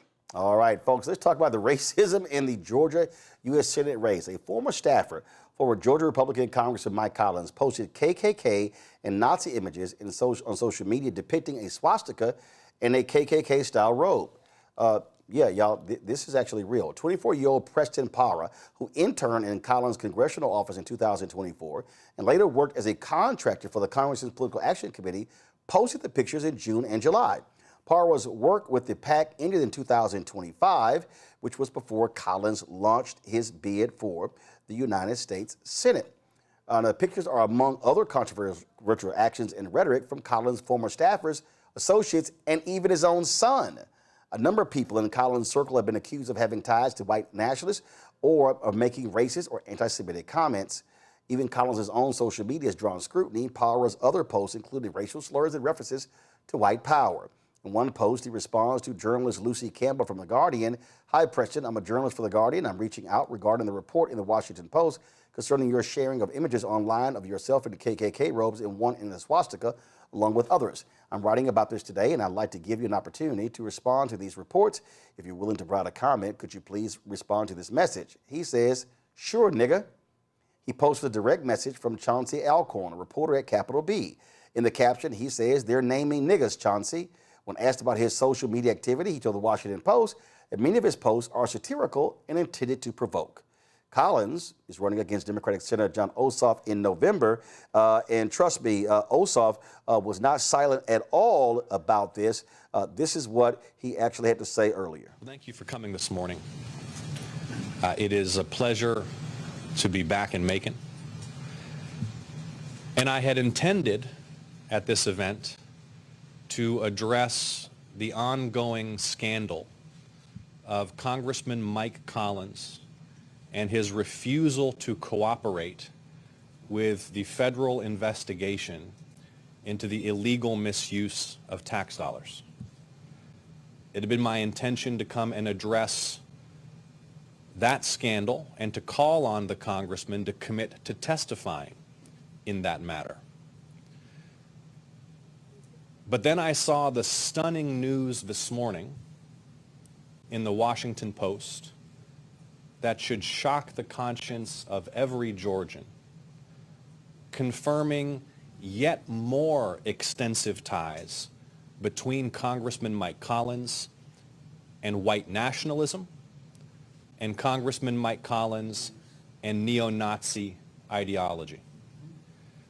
Let's be very clear about the facts. It's now been more than a month since CNN reported Congressman Mike Collins' extensive ties to white nationalism and neo-Nazi ideology.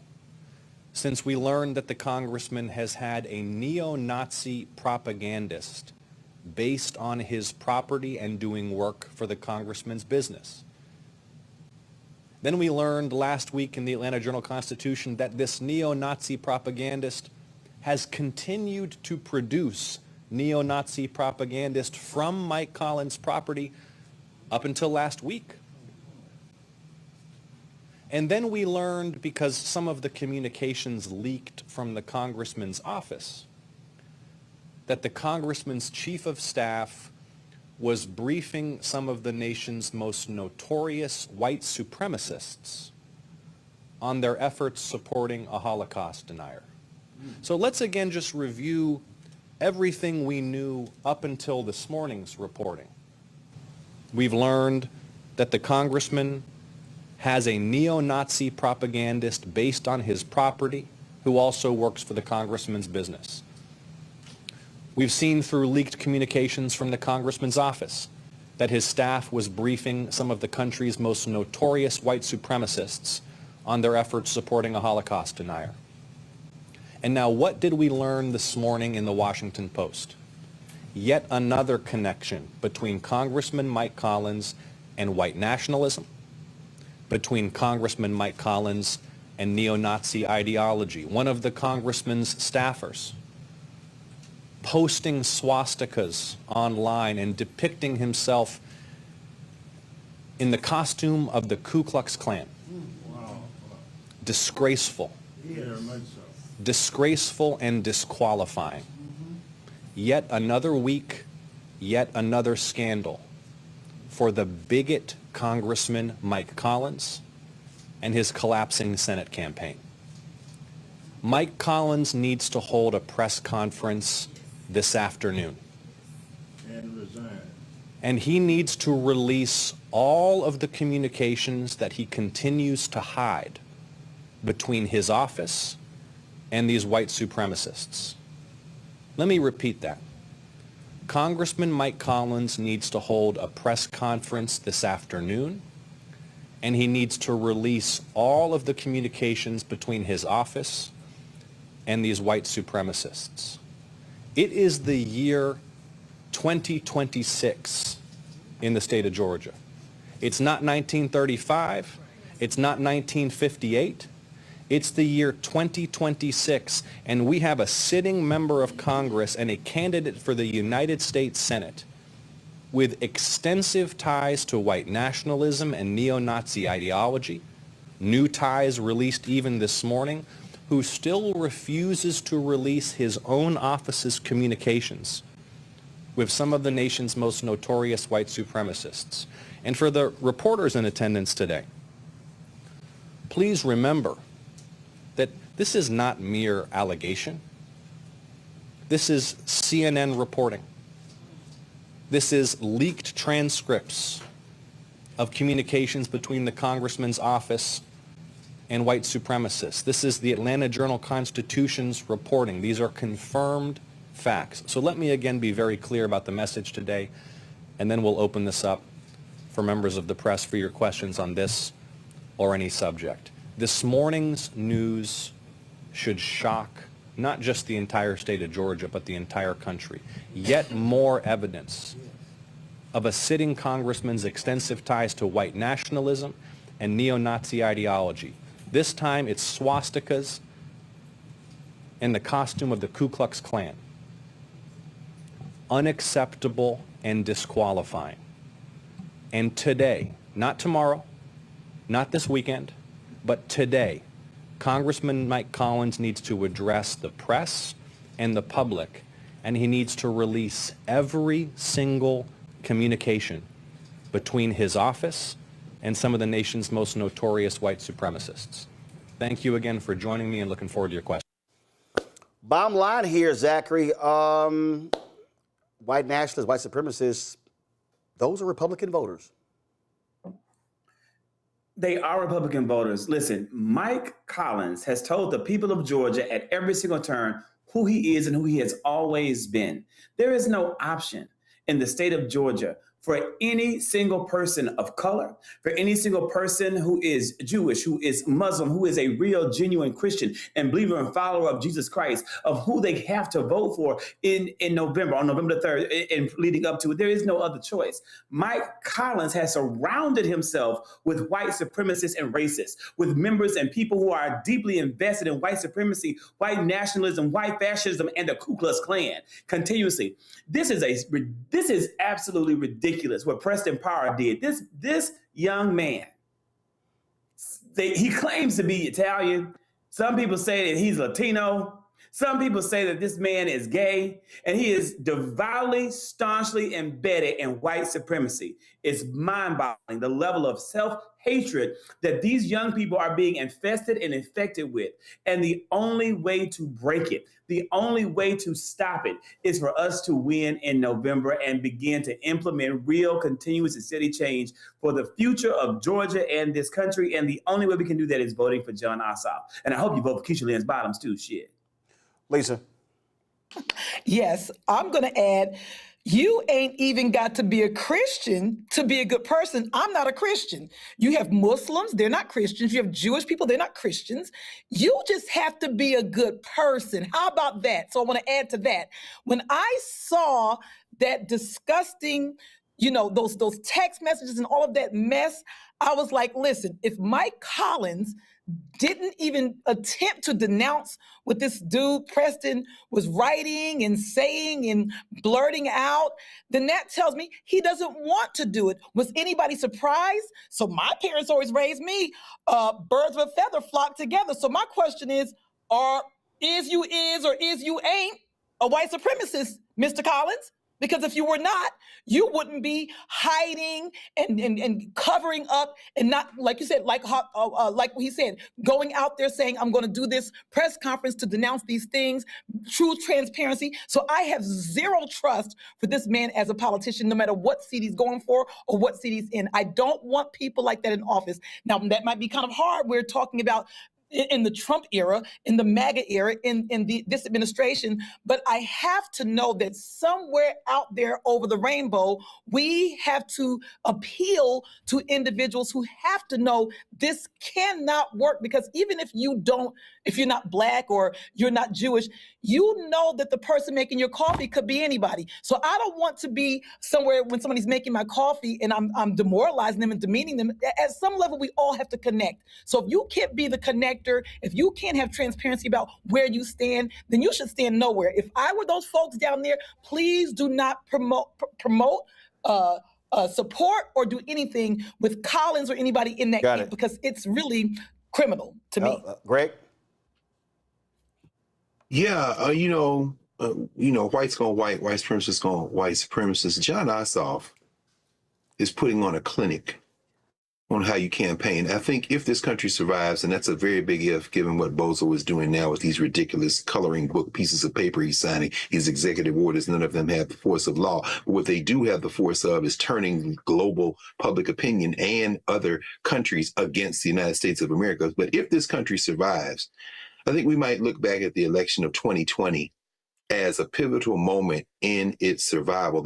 And I'm talking specifically about the state of Georgia, which is why they pushed everything to the table and tried to get that vote overturned in Georgia. Jon Ossoff it has a political instinct that, frankly, Speaker Jeffries and Chuck Schumer and them lack.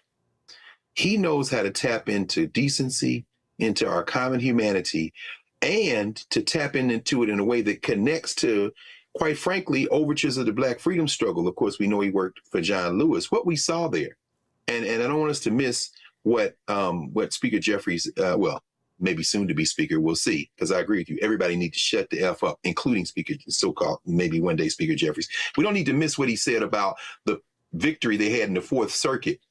In the Fourth Circuit, what the white nationalists were trying to do is get the same advertising rate through the FCC that individual candidates get. They wanted to get it for political parties. And in a 2-1 vote, there will be appeal to the rocket docket. We'll see what John Roberts and the MAGA 6 do. The Fourth Circuit said you can't have the same rate for buying advertising that individual candidates do, because the rate for the political parties is 4 to 5 times more. Why is that important? Jon Ossoff reported in his last reporting about $42.5 million cash on hand, compared to about $2 million for Mike Collins. I think they have come to the point in the white nationalists in Georgia that they just about conceded that race. They haven't conceded yet, but what we're talking about now, yeah, that may help, that may not help, but let's keep our eye on the ball. Ossoff is consolidating his base. Ossoff is getting other voters who perhaps will now take a second look at him, and he's doing it through shrewd political campaigning and a political instinct and talent that knows how to hit them in the soft parts.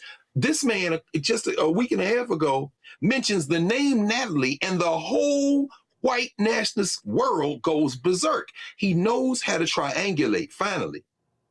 While we saw there a man standing on moral authority without going too far, we're also, I think, witnessing in Georgia something that can be replicated in North Carolina, Mississippi, Louisiana, and the Democratic Party is completely unwilling to invest in those states because it is a soft white nationalist party. That leaves the investment, whether it be Black Lives Matter, whether it be T in Tennessee, whether it be Tequila Johnson and them in Tennessee, all those people you interviewed in Montgomery at the All Roads Lead to the South rally, it is now going to be up to the people to ignore the political party, do the organizing necessary to bring these voters in and get these elections done.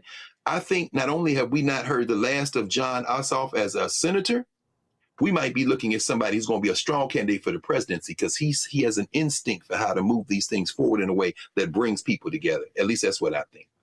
All right, folks, hold tight 1 second. When we come back, we will talk to an organization who believes that a black man who died 16 years ago was actually lynched. That's coming up next. Roland Martin Unfiltered on the Black Sun Network. Support the work that we do. Join our Bring the Funk fan club. If you want to contribute, be a Cash App, use a Stripe QR code. You see it right here. It's also a credit card. Checks and money order, make it payable. Roland Martin Unfiltered. P.O. Box 57196, Washington, D.C. 20037-0196. PayPal's R Martin Unfiltered. Venmo RM Unfiltered. Zelle Roland at RolandSMartin.com. Roland at RolandMartinUnfiltered.com. Back in a moment. All right, folks, let me get personal for a second. My mom had questions about her Medicare, so she called Chapter, a Medicare advisory company, and she texted me right after saying it's a great benefit. It was easy. A real person walked her through the whole thing, and now she understands better what's going on. But it's not just her. A woman in Yonkers wrote in saying the process was so simple, the enrollment was easy, and she was so glad she called. Then there's Marilyn, 90 years old, in Florida, living on Social Security. Her premium climbed every single year north of $400 a month for coverage she could barely afford anymore. So what does she do? She called Chapter. They found her the same top-tier coverage for hundreds of dollars less. 90 years old, and finally somebody in her corner. I hear stories like that again and again from our community. The Medicare system was not built to work for you. Too much fine print, too many plans. Yet Chapter's advisors are independent and honest, the only Medicare advisors that compare every plan nationwide. They're focused on one thing, what actually works for you. If you're already in the right plan, they'll tell you. No games, and people who switched with Chapter saved an average of $1,100 a year.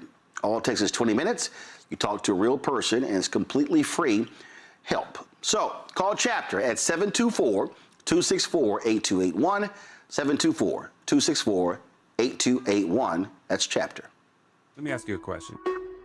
Why do so many people seem to think they know black men so well? What they think we want, what they think we need. Hell, they even tried to tell us why and how we voted, but never had a conversation with us. Never asked us how we felt, what brings us joy, what makes us angry, what makes us scared. How do we live? That's what this show is about. No translation, because we don't need anybody speaking for us.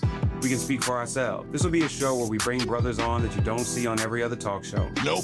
Brothers that are doing work in local communities with black men for black communities. We're going to hear each other and try to understand so perhaps we can move forward together. No translation, because we don't need anybody speaking for us. Nope. What we need is each other. No translation, right here on the Black Star Network. Check it out.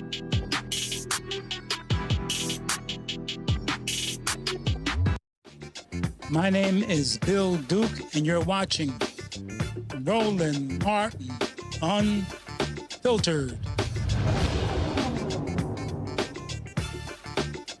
In 2010, 26-year-old Frederick Jermaine Carter was found hanging from an oak tree near Greenwood, Mississippi. For more than 15 years, his family believed his death had not been properly investigated. Earlier this year, the civil rights organization JULIAN released the Crimson Record, which identified possible lynching cases across 7 states: Georgia, Texas, Louisiana, Florida, Tennessee, Alabama, and Mississippi. The report documented 70 instances of modern-day lynchings in these 7 states from 2000 to 2025. Carter's case was included in the report, and the organization obtained the results of an independent autopsy. The findings of the autopsy confirmed that Carter was lynched. Jill Collin Jefferson, the founder of JULIAN, joins us now. Jill, glad to have you here.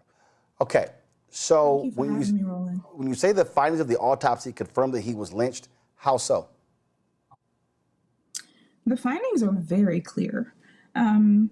First, there was multiple blunt force trauma to his head, to his trunk, his torso, to his extremities.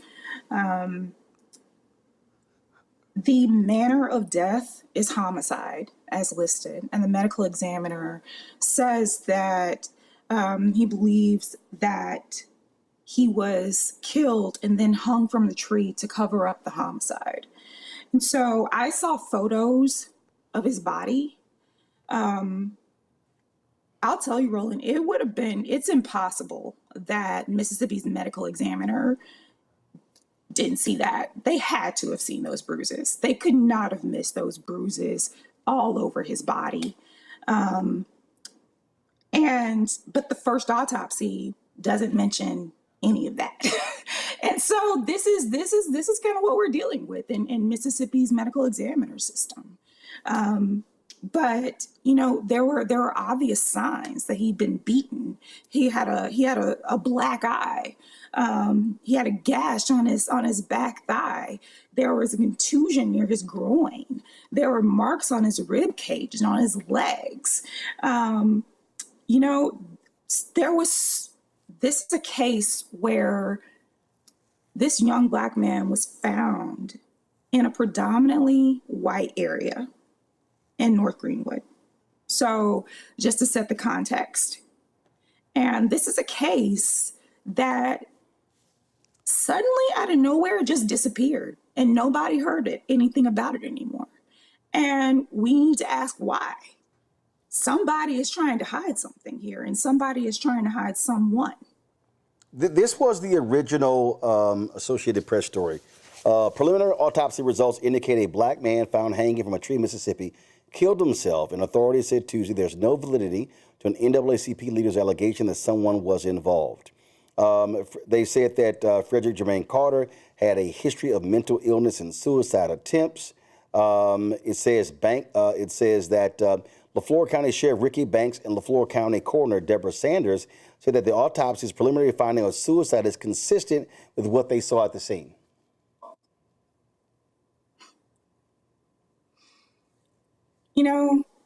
That's incredibly interesting because what we see in those photos of what is in this medical examiner's report and what I have gathered from our internal investigation is that it was obvious to authorities that this was not a suicide, but it just got swept under the rug. And now, so, go ahead. No, go ahead. But Mississippi, you have to understand the way that the state operates, and who's pulling the strings. And so, but even though the coroner, Deborah Sanders, is black?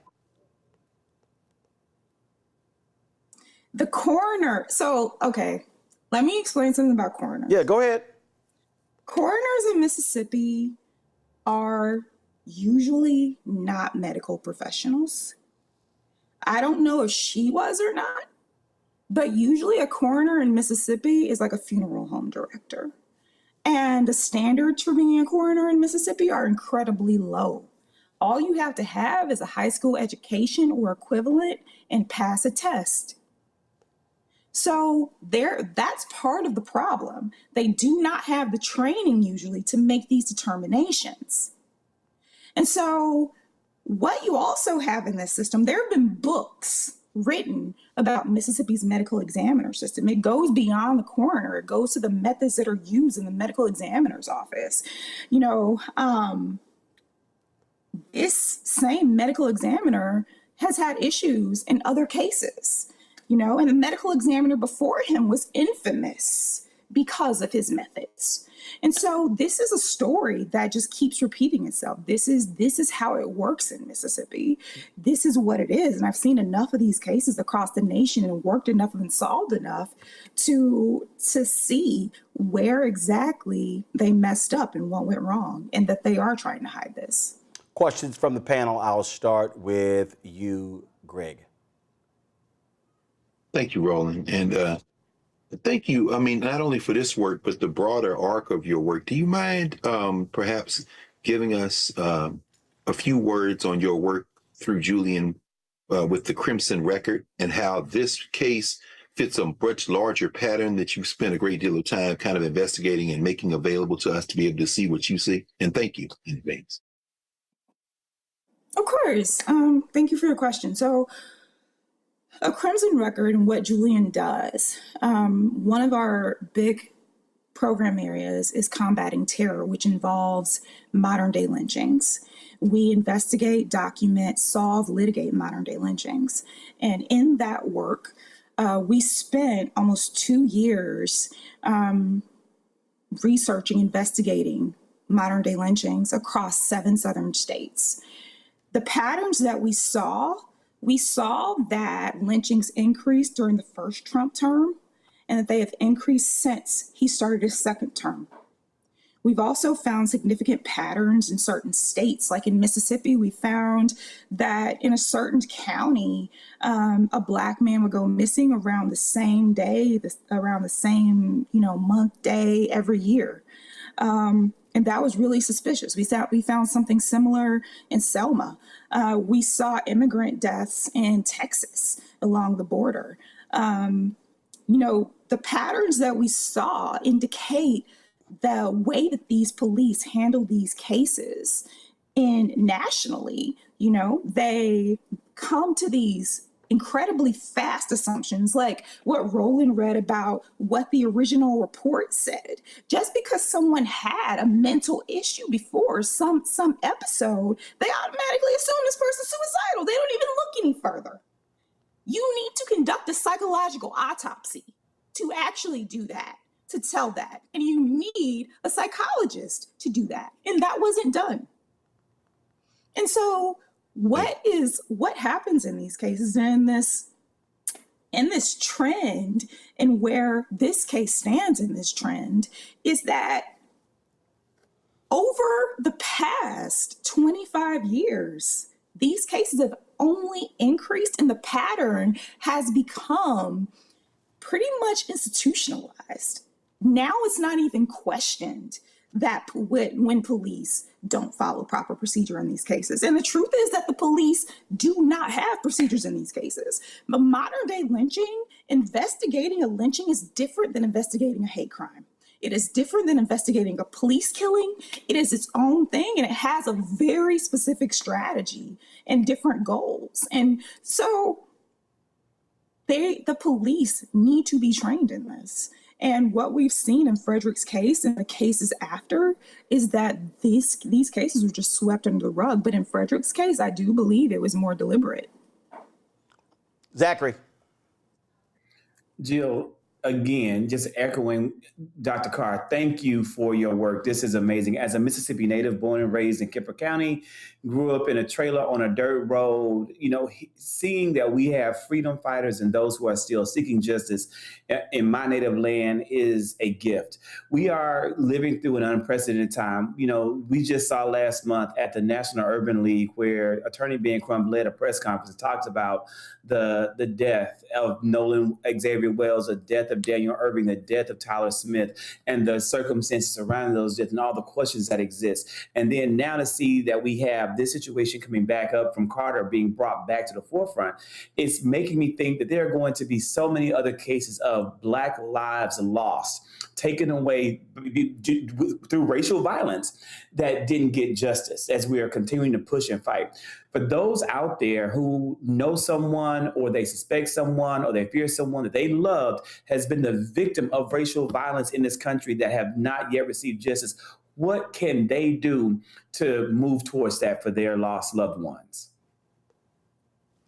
Well, what they can do is they can contact us. we investigate these cases. We've been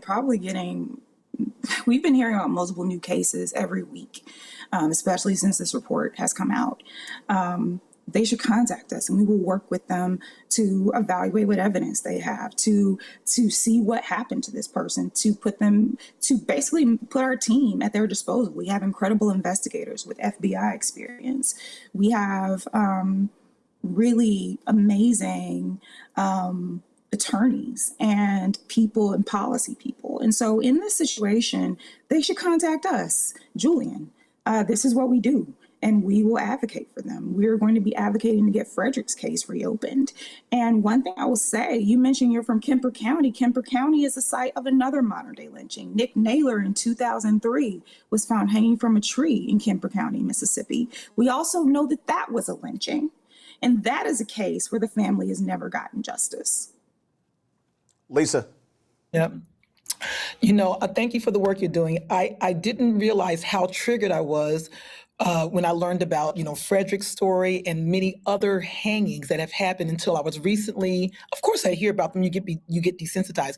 I was recently in Georgia at NABJ, but I was visiting family and we're driving to the Durden Ranch, like 69 acres. I'm thinking, okay, it's gonna be close to the city, but as we drove, we're on this road, we see all these trees and there's no street lights, there's no sidewalks. I'm from the city. I literally started screaming, Daphne, we got to get the hell out of here. Daphne, we got to get the hell out of here. It was dark. I wanted to get the hell out of there. I was having anxiety attacks because I'm thinking if the cop stops us, we're in trouble. So I was scared of being shot. I was scared of being hanged. I didn't really realize it until I literally saw like no man's land to me. So I thought that what's happening, I'm thinking all of these stories about these hangings was in my body. So, and I want to say this really quickly before I ask you my question.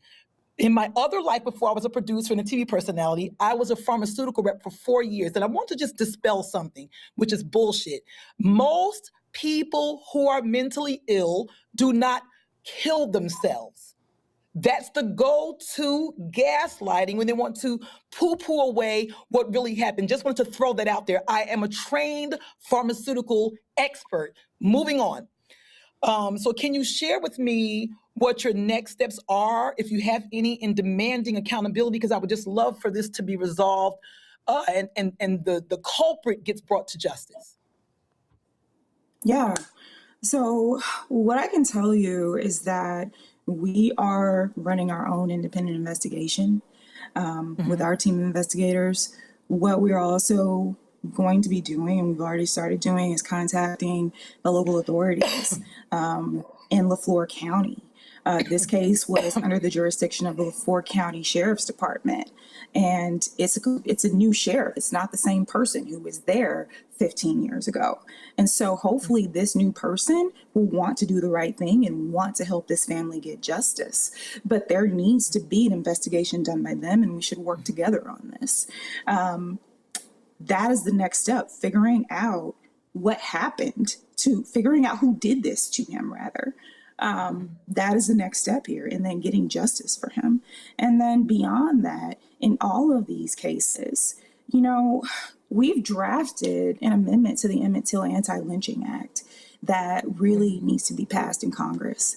And that would help a lot with solving these cases, with preventing these cases. What we also are doing is that we have so many cases that we're working on right now. And we learn something from each case that informs another case, another lynching case. And so what we're going to keep doing is studying and documenting and investigating.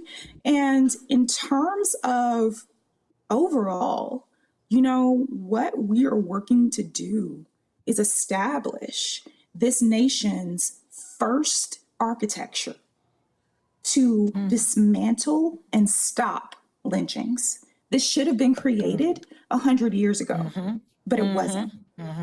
And so what we are doing is we are creating that with rapid response, with organizers, with trained investigators, with forensic attorneys, with forensic psychologists, medical pathologists. Like all of this, we're putting all of these amazing resources together that we've garnered over the last few years, and this expertise.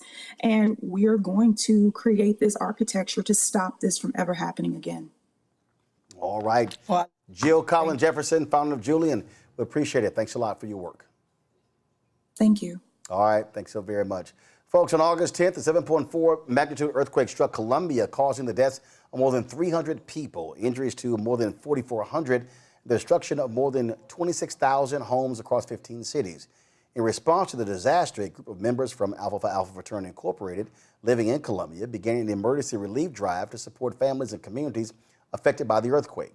The group, known as Alphas in Colombia, is collecting supplies you can help purchase, creating from a specifically created Amazon wish list, and has set up a GoFundMe for this campaign. Joining us now, Jarvis Houston and Alex Jean from Alphas in Colombia. Brothers, glad to have y'all here. First of all, how many Alphas are there in Colombia? Hey, Brother Martin. We have about 15 alphas that live in Colombia. We're a small group, but as you know, first of all, service of all, we shall transcend all. We're a mighty group of our 15, and we cover about 8 cities in Colombia, all of our members. And how have the brothers been impacted, Alex? Have any of them lost homes? To the best of my knowledge, no brothers have homes, but brothers were directly affected because, as you know, we are part of these communities. These are our friends, our neighbors. We are deeply hurt and working our efforts. Actually, your audio is breaking up there. So, guys, let me know we have that fixed. Let me ask that question to Jarvis. Any brothers lose their homes in Colombia? No brothers have lost their homes, but unfortunately, almost 13,000 homes have been destroyed, and almost 130,000 people have been affected. 4,000 people have been injured, and 300 people have, unfortunately, have passed away because of the earthquake. And it's going to take years for Colombia to rebuild after this very horrific event. And so, what has been the response since y'all put the call out for assistance? The response has been wonderful. In our first day of organizing our earthquake relief fund, we collected over 200 items. Now we have, as you can see, we have masks, we have first aid kits, we have items now that we plan to bring. So we're organizing a group of over 20 people, Alphas, Qs, Kappas, and the D9, Colombians, people from the United States. We're all are going to Cali, Colombia, on September 19th to our nonprofit partners, and also to make sure that supplies goes to the families that need it the most. And those are the communities of Chocó, and those are the communities of Buenaventura. Both communities, Chocó and Colombia, have faced years of inequality, similar to Gary, Indiana, without power, similar to Flint, Michigan, East St. Louis, and so many other African-American communities. We have Afro-Colombians here suffering today in Chocó, Buenaventura, and Cali, and that's why we're going there on the ground to get the work done, to get the supplies to the people who need it the most. And that's a part of an 8-month-old who's Afro-Colombia and Afro-American. We have to help these families and these kids. It's babies without formula, it's babies without Pampers, it's babies without food, and so many people are suffering. As I said before, 14,000 homes have been completely destroyed. So we're here to provide relief as much as possible, and this is solidarity. The solidarity turned into true action, service of all. Alex, again, what are you asking folks to do to contribute, and what do you need? So what we're asking for is people to show up. The main thing is people show up. That's what we got this trip happening in September. We want people to come, and if they can volunteer their time, because I think time is the most important thing that you can give. It's a valuable thing that we can give. But for those people who can't travel, who can't make the trip out, we have the Amazon wish list for people to make donations. GoFundMe to set up. All right, then, folks, pull up the flyer as well as the GoFundMe. Folks, if you want to say it says Colombia needs us. Alphas in Colombia, you see the QR codes right here where you can donate money and purchase supplies. Again, the QR code right there as well. Plus, they also have a GoFundMe campaign. Jarvis and Alex, I certainly appreciate it. And thanks a bunch. And again, Alphas are always there in need. Thank you, Brother Martin, for giving us this opportunity. All right. And please share and support our campaign. Thank you. All right, we got it. Certainly appreciate it. Thank you so very much. All right, y'all, our final story. We had Minnesota Attorney General Keith Ellison on the show other day talking about the drama in Texas, where Texas Governor Greg Abbott is doing all he can to protect a federal officer who literally lied about shooting a man, just straight up lied. So this man fled to Texas, and Texas refused to actually extradite the man. Well, a Texas judge has weighed in, siding with the state. Again, this is beyond it's beyond ridiculous.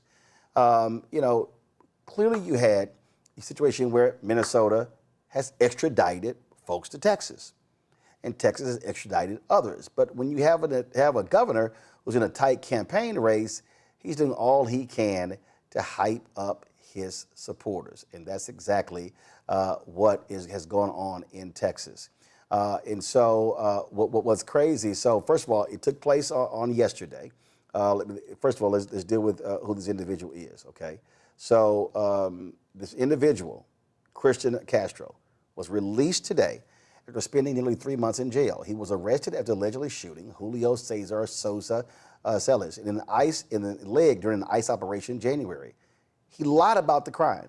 On Wednesday, a Trump-appointed U.S. District Judge, Fernando Rodriguez Jr., said he did not have jurisdiction to overrule the extradition block. You're a federal judge. This is another state. It was reiterated that Castro could not be held beyond Texas's 90-day limit while awaiting extradition, so he was released. Minnesota officials also raised concerns that Castro could flee to Mexico, citing calls he allegedly made from jail discussing moving there. For now, Castro is free, while the Minnesota charges, including 4 counts of second-degree assault and 1 count of falsely reporting a crime, remain. This is what Keith Ellison said. I'm very disturbed to learn of Christian Castro's release from a Texas jail today. He is charged with 4 serious felonies in Minnesota for his actions during Operation Metro Surge and as a fugitive from justice by every definition. Minnesota quickly and properly submitted an extradition request that Governor Abbott ignored, then offered bogus excuses for not signing that have no basis in law or Supreme Court precedent. In a social media post yesterday, he wasted no time in publicly revealing his political motivations for not signing. When we asked for emergency relief, the court found yesterday that our request was not ripe and came too early in the process. Yet today, Castro has been released. Federal law, the laws of every state, and the U.S. Constitution require states to extradite fugitives, period. This is not politics. This is not a game. There are traumatized victims in Minnesota awaiting accountability and justice. But Greg Abbott is playing the political game of turning Texas into a sanctuary state for accused felons and violent criminals. This hurts the victims of crime and hurts the residents of Texas. Christian Castro is a fugitive from justice who still must answer for his crimes in Minnesota. He should turn himself today. He should turn himself in today to face them. In the meantime, we will continue our lawsuit to force Abbott to do his legal and constitutional duty. I will never stop pursuing Castro wherever he may be to make him face justice in Minnesota. Abbott is a joke, Zachary, but this is who MAGA is. It's all about protecting, law enforcement who they like to see deport folks, but then they claim they want to stand up for law enforcement. And they're not doing it. I'm heartbroken that this man is out, possibly going to, they suspect he could even attempt to flee. And I'm even more disappointed in the fact that since Secretary Noem is gone and now Secretary Mark Wayne Mullen is there, the mainstream media is not talking about at the same level, the level of terrorism, domestic terrorism being inflicted on the American people by ICE under Mark Wayne Mullen. The entire strategy they've implemented under the Department of Homeland Security and ICE has shifted and changed. And it's all about being way more covert, way more secretive, way more subtle, but still having the exact same impact. About 2,000 people per day being arrested, and being detained, being apprehended, being pulled from their lives, being pulled from the fabric of their family and from the fabric of this country. That is still happening. That's still ongoing. So I'm happy to see this finally breaking through to make the news, because maybe that's going to turn the attention back to the terrorism that these people are doing and the harm and damage they're doing to the American people. That's the only possible good thing that's coming. And it's really fucked up that we aren't going to get justice for the people that have been harm, that the lives that have been lost currently. But I want to emphasize to your audience, did we expect justice under a Trump administration or under a Trump-led DOJ or any Trump-led department?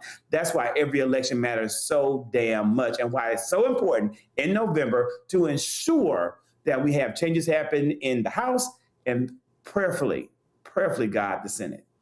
But what's crazy here, Lisa, is that the Department of Homeland Security admitted they lied and they withdrew the charges.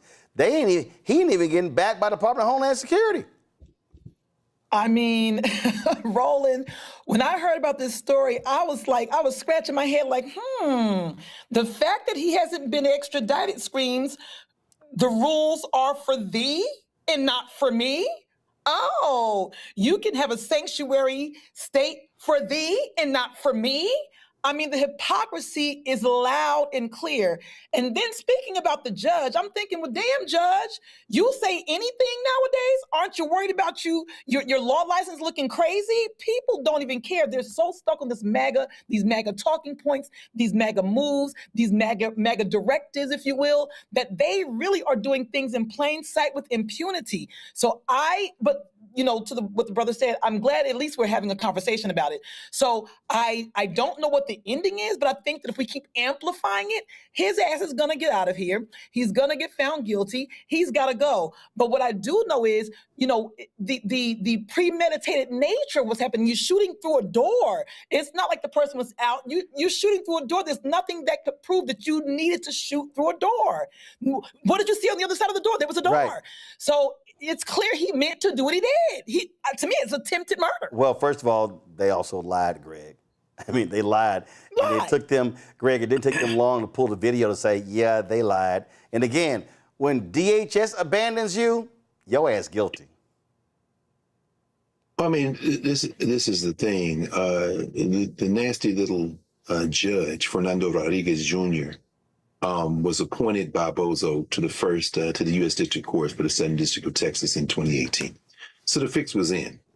They knew that. They knew that a piece of a man as a judge, Rodriguez, would do his job.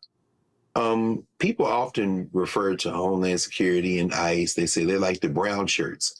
I would like to probably push back a little bit.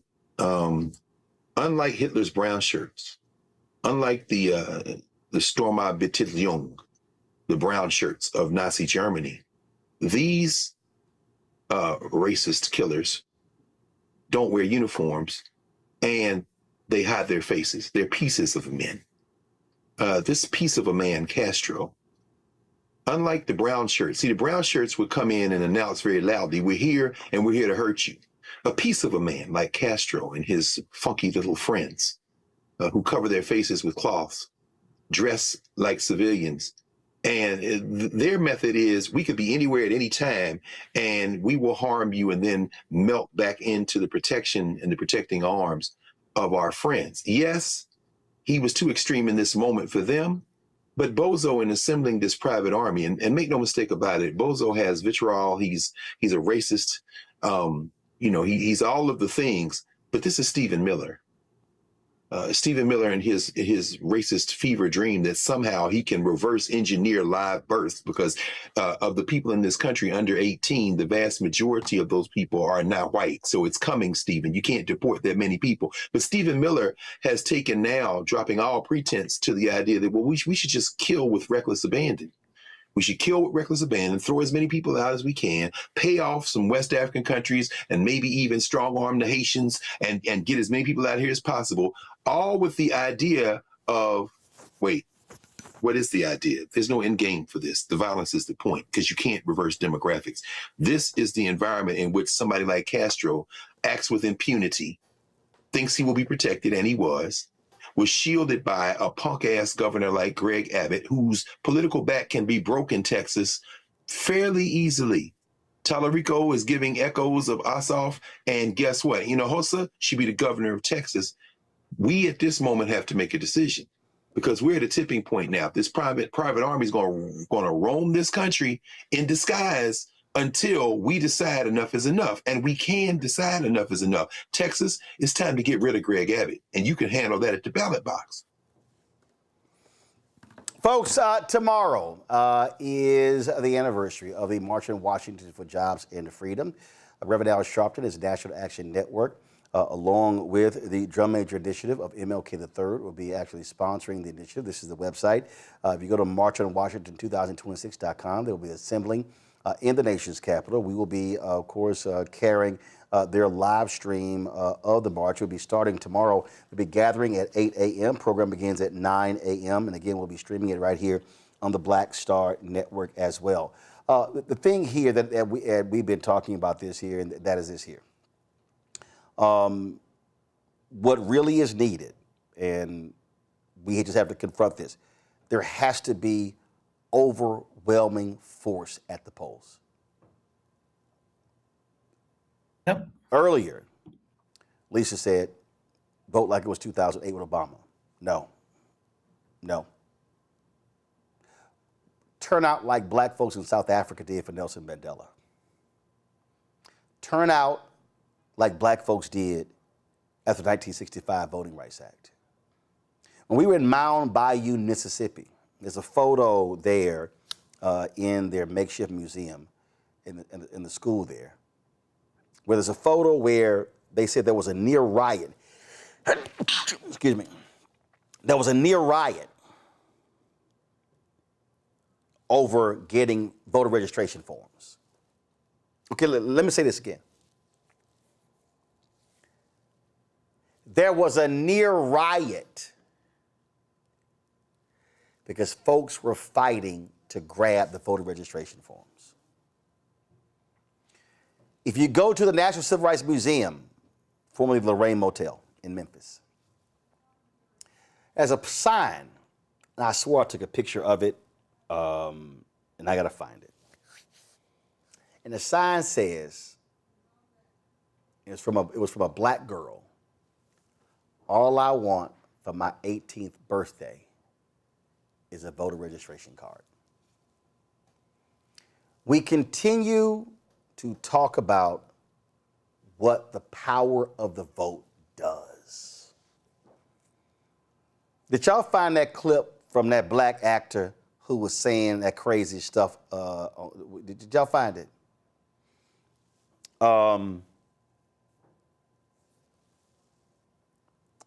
Y'all, it was, this brother played in South Central. He's played in some other different movies. He was going off on Kamala Harris. He was talking about how he ain't voted in 30 years. And oh no, voting, it ain't about us, it's about them. Do y'all know how stupid that is? We are witnesses to what happens when hardcore white conservatives vote.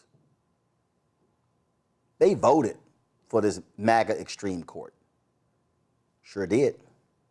They turned out for Project 2025. If somebody is telling you, and I'll say this here, and Lisa, Zachary, Greg, maybe y'all can let me know. I ain't never seen white people. I haven't seen white folks, to the degree I see it with some black folks, say, voting don't matter, voting ain't gonna accomplish nothing, voting ain't gonna do nothing, that's just a waste of your time.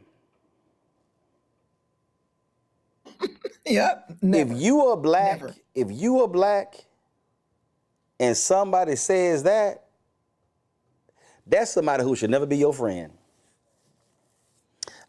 In fact, I told this story, Lisa, I'm gonna start with you. I told this story. I was at a friend's house. And there's some dude, I saw this there's some dude named Big Gip. I ain't never heard of him. And he was going on and on saying the same thing. That voting stuff don't matter. That's folk you should never, ever listen to. At least I was in Birmingham. And this brother was talking about Kamala. And he was talking about voting. Mm-hmm. And then he actually said, well, you know, I didn't actually vote. I said, well, shit.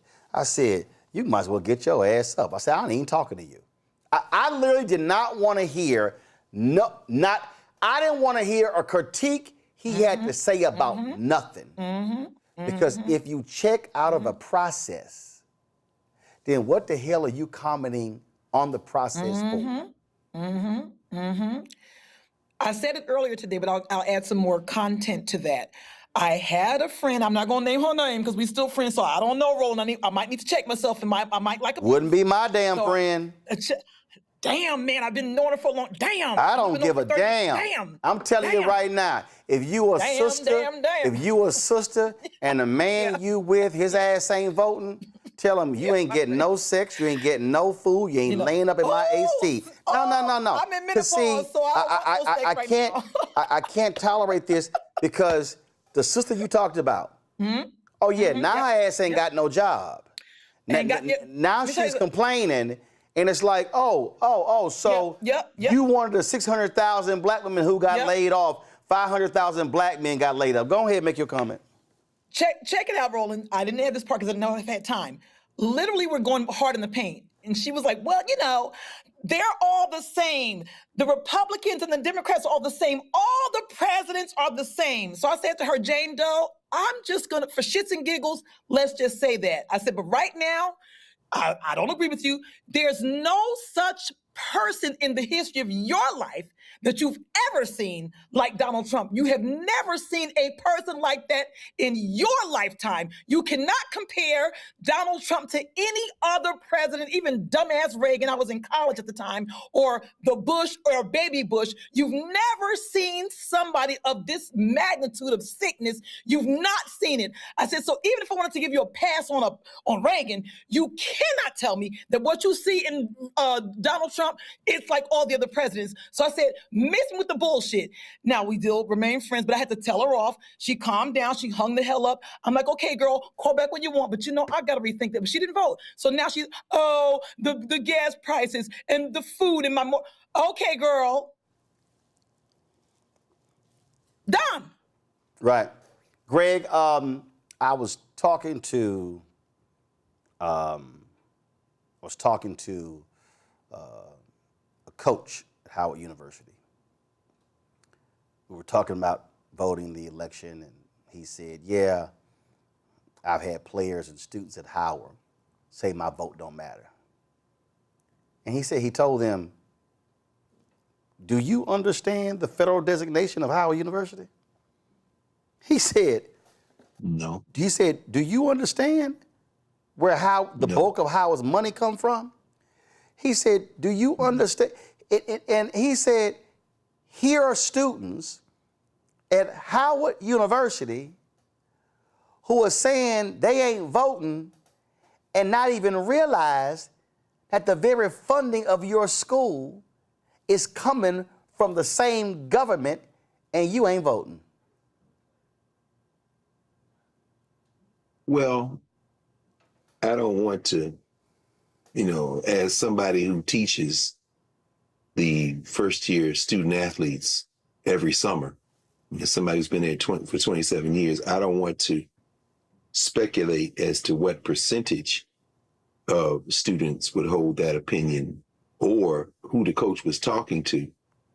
But I can assure you that the 350 students I taught today in my 3 classes and my 25 or so law students I teach on Wednesday nights don't have that opinion. And if 1 or 2 of them were to express that opinion, they would very quickly be engaged by their classmates in ways that would help them understand. That notwithstanding, actually, I think it ties very well together. We can spend our time trying to argue with those who would hold that opinion either way, because that's not an opinion based on facts or information, but one based on probably being a victim of social media blitzes and disinformation campaigns, as you have said many times, as Reese has talked about all the time. I would rather take that energy and engage with those who have yet been touched. Again, the Black Voters Matter strategy, I think, is best. We can win without the ignorant. No, I'm sorry. Let me not say that, because ignorance is just not knowing yet. We can win without the stupid. I believe, and I think we all would believe, that most people will respond to better information by correcting and changing their behavior. And I think that's really what we're up against. I agree with William Barber. I agree with our friend, Brother Gary in Louisiana. I think what we need to do is get out there and engage with people who have not yet been engaged. Yep. We're seeing it work, aren't we? You talked to James Tellerico, you talked to John Ossoff, and I'm just keep mentioning them because unlike a Roy Cooper trying to triangulate, can we have a moderate Dem? It really doesn't matter what your politics is. If you engage with people, we can get enough people in elected office to begin to then work out what we need to work out on the other side. But you've been doing it. That's why you get in the Rover-mobile and go everywhere all the time. And I know you're gearing up to do it again in the next couple of months. Yeah. I'm going to say it again, y'all. I said it before. The moment that we're living in right now, I don't give a damn about nobody talking about 2028. I don't care about 2027. This is what I know. There's a gubernatorial race in Georgia. Keisha Lance Bottoms against a billionaire Republican. That billionaire Republican is straight MAGA. He spent $100 million to get the nomination. She's raised since May 2025. Keisha Lance Bottoms has raised, give me one second,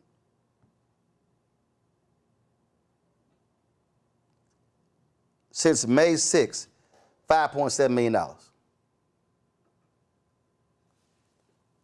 But votes still beat money. Votes beat bucks. So folks are saying, well, where's she at? You don't have to actually wait on Keisha Lance Bottoms to mobilize and organize your house, your family, your street, your block, your neighborhood, your city, your county, your state. That's right. Gubernatorial races in Texas. Gina Hinojosa versus Greg Abbott. U.S. Senate races. Their House races. DA races, state rep, state senate, judicial races. I can go on and on and on. The people who understand power, they vote. And I'm going to play it for you again. If you are one of those folks who like, yeah, man, I ain't sitting there wasting my time with vote. Oh, Paul Weyrich is in hell rejoicing. He's rejoicing because you are exactly who he loves, who he loved. You are exactly the kind of person who he admired because he made it clear in 1980. And this is the co-founder of the Heritage Foundation, the architects of Project 2025. This is the co-founder of the Moral Majority, which led to Reagan and George H.W. Bush and George W. Bush and the modern-day Republican Party. This is Paul Weyrich, a white man without a Klan's hood, saying, I don't want none of y'all to vote. Now, many of our Christians have what I call the goo-goo syndrome. Good government. They want everybody to vote. I don't want everybody to vote. Elections are not won by a majority of people. They never have been from the beginning of our country, and they are not now. As a matter of fact, our leverage in the elections, quite candidly, goes up as the voting populace goes down. He said it. If y'all want him to burn further in hell, vote in a massive way. It's as simple as that. Let me thank Zachary. Let me thank Lisa. Let me thank Greg for being on today's show. I certainly appreciate it. Thank you so very much. Folks, that is it Thank for you. us. We're going to keep pressing the case because we understand the power of us communicating and talking about the issues that matter. If y'all are on YouTube, hit the like button, please. We should easily be over 1,000 likes. Don't forget, support the work that we do. We don't have these billionaire folks cutting us checks. We don't have these right-wingers cutting us $6 and $7 and $8 and $10 million checks funding our operations. Your support is vital for the work that we do. So do us a favor. You want to use Cash App, use the Stripe QR code. You see it right here. Click the Cash App button to contribute. That QR code is also for credit cards. Checks and money order make it payable to Roland Martin Unfiltered, P.O. Box 57196, Washington, D.C. 20037-0196. PayPal's R Martin Unfiltered, Venmo RM Unfiltered, Zelle, Roland at RolandSMartin.com, Roland at RolandMartinUnfiltered.com. Download the Black Star Network app. Apple phone, Android phone, Apple TV, Android TV, Roku, Amazon Fire TV, Samsung Smart TV. You want to get our Roland Martin Unfiltered swag? Do me a favor. Go to shopblackstarnetwork.com. All of our shirts, including that Robert Patillo flamethrower shirt, and of course, all the rest of our shirts. Don't blame me for the black woman. Folks, all of the products you see right here are on shopblackstarnetwork.com. These are all black-owned companies. All of these products are black-owned companies you see right here. And you name it, we got hats and shirts, and we got pet food, we got sauces and crossword puzzles and candles, and we got all sorts of stuff. And so please support them. Now, when you buy products with shopblackstarnetwork.com, you are also supporting the Black Star Network. And so please do that and support these black-owned companies. That's it for us. Let me shout out, of course, Jack Yates. I'm rocking Jack Yates High School. October, we have a 100th anniversary gala. That's my alma mater in H-Town. And so always showing some love to JY in the tray in Houston. All right, folks, that's it.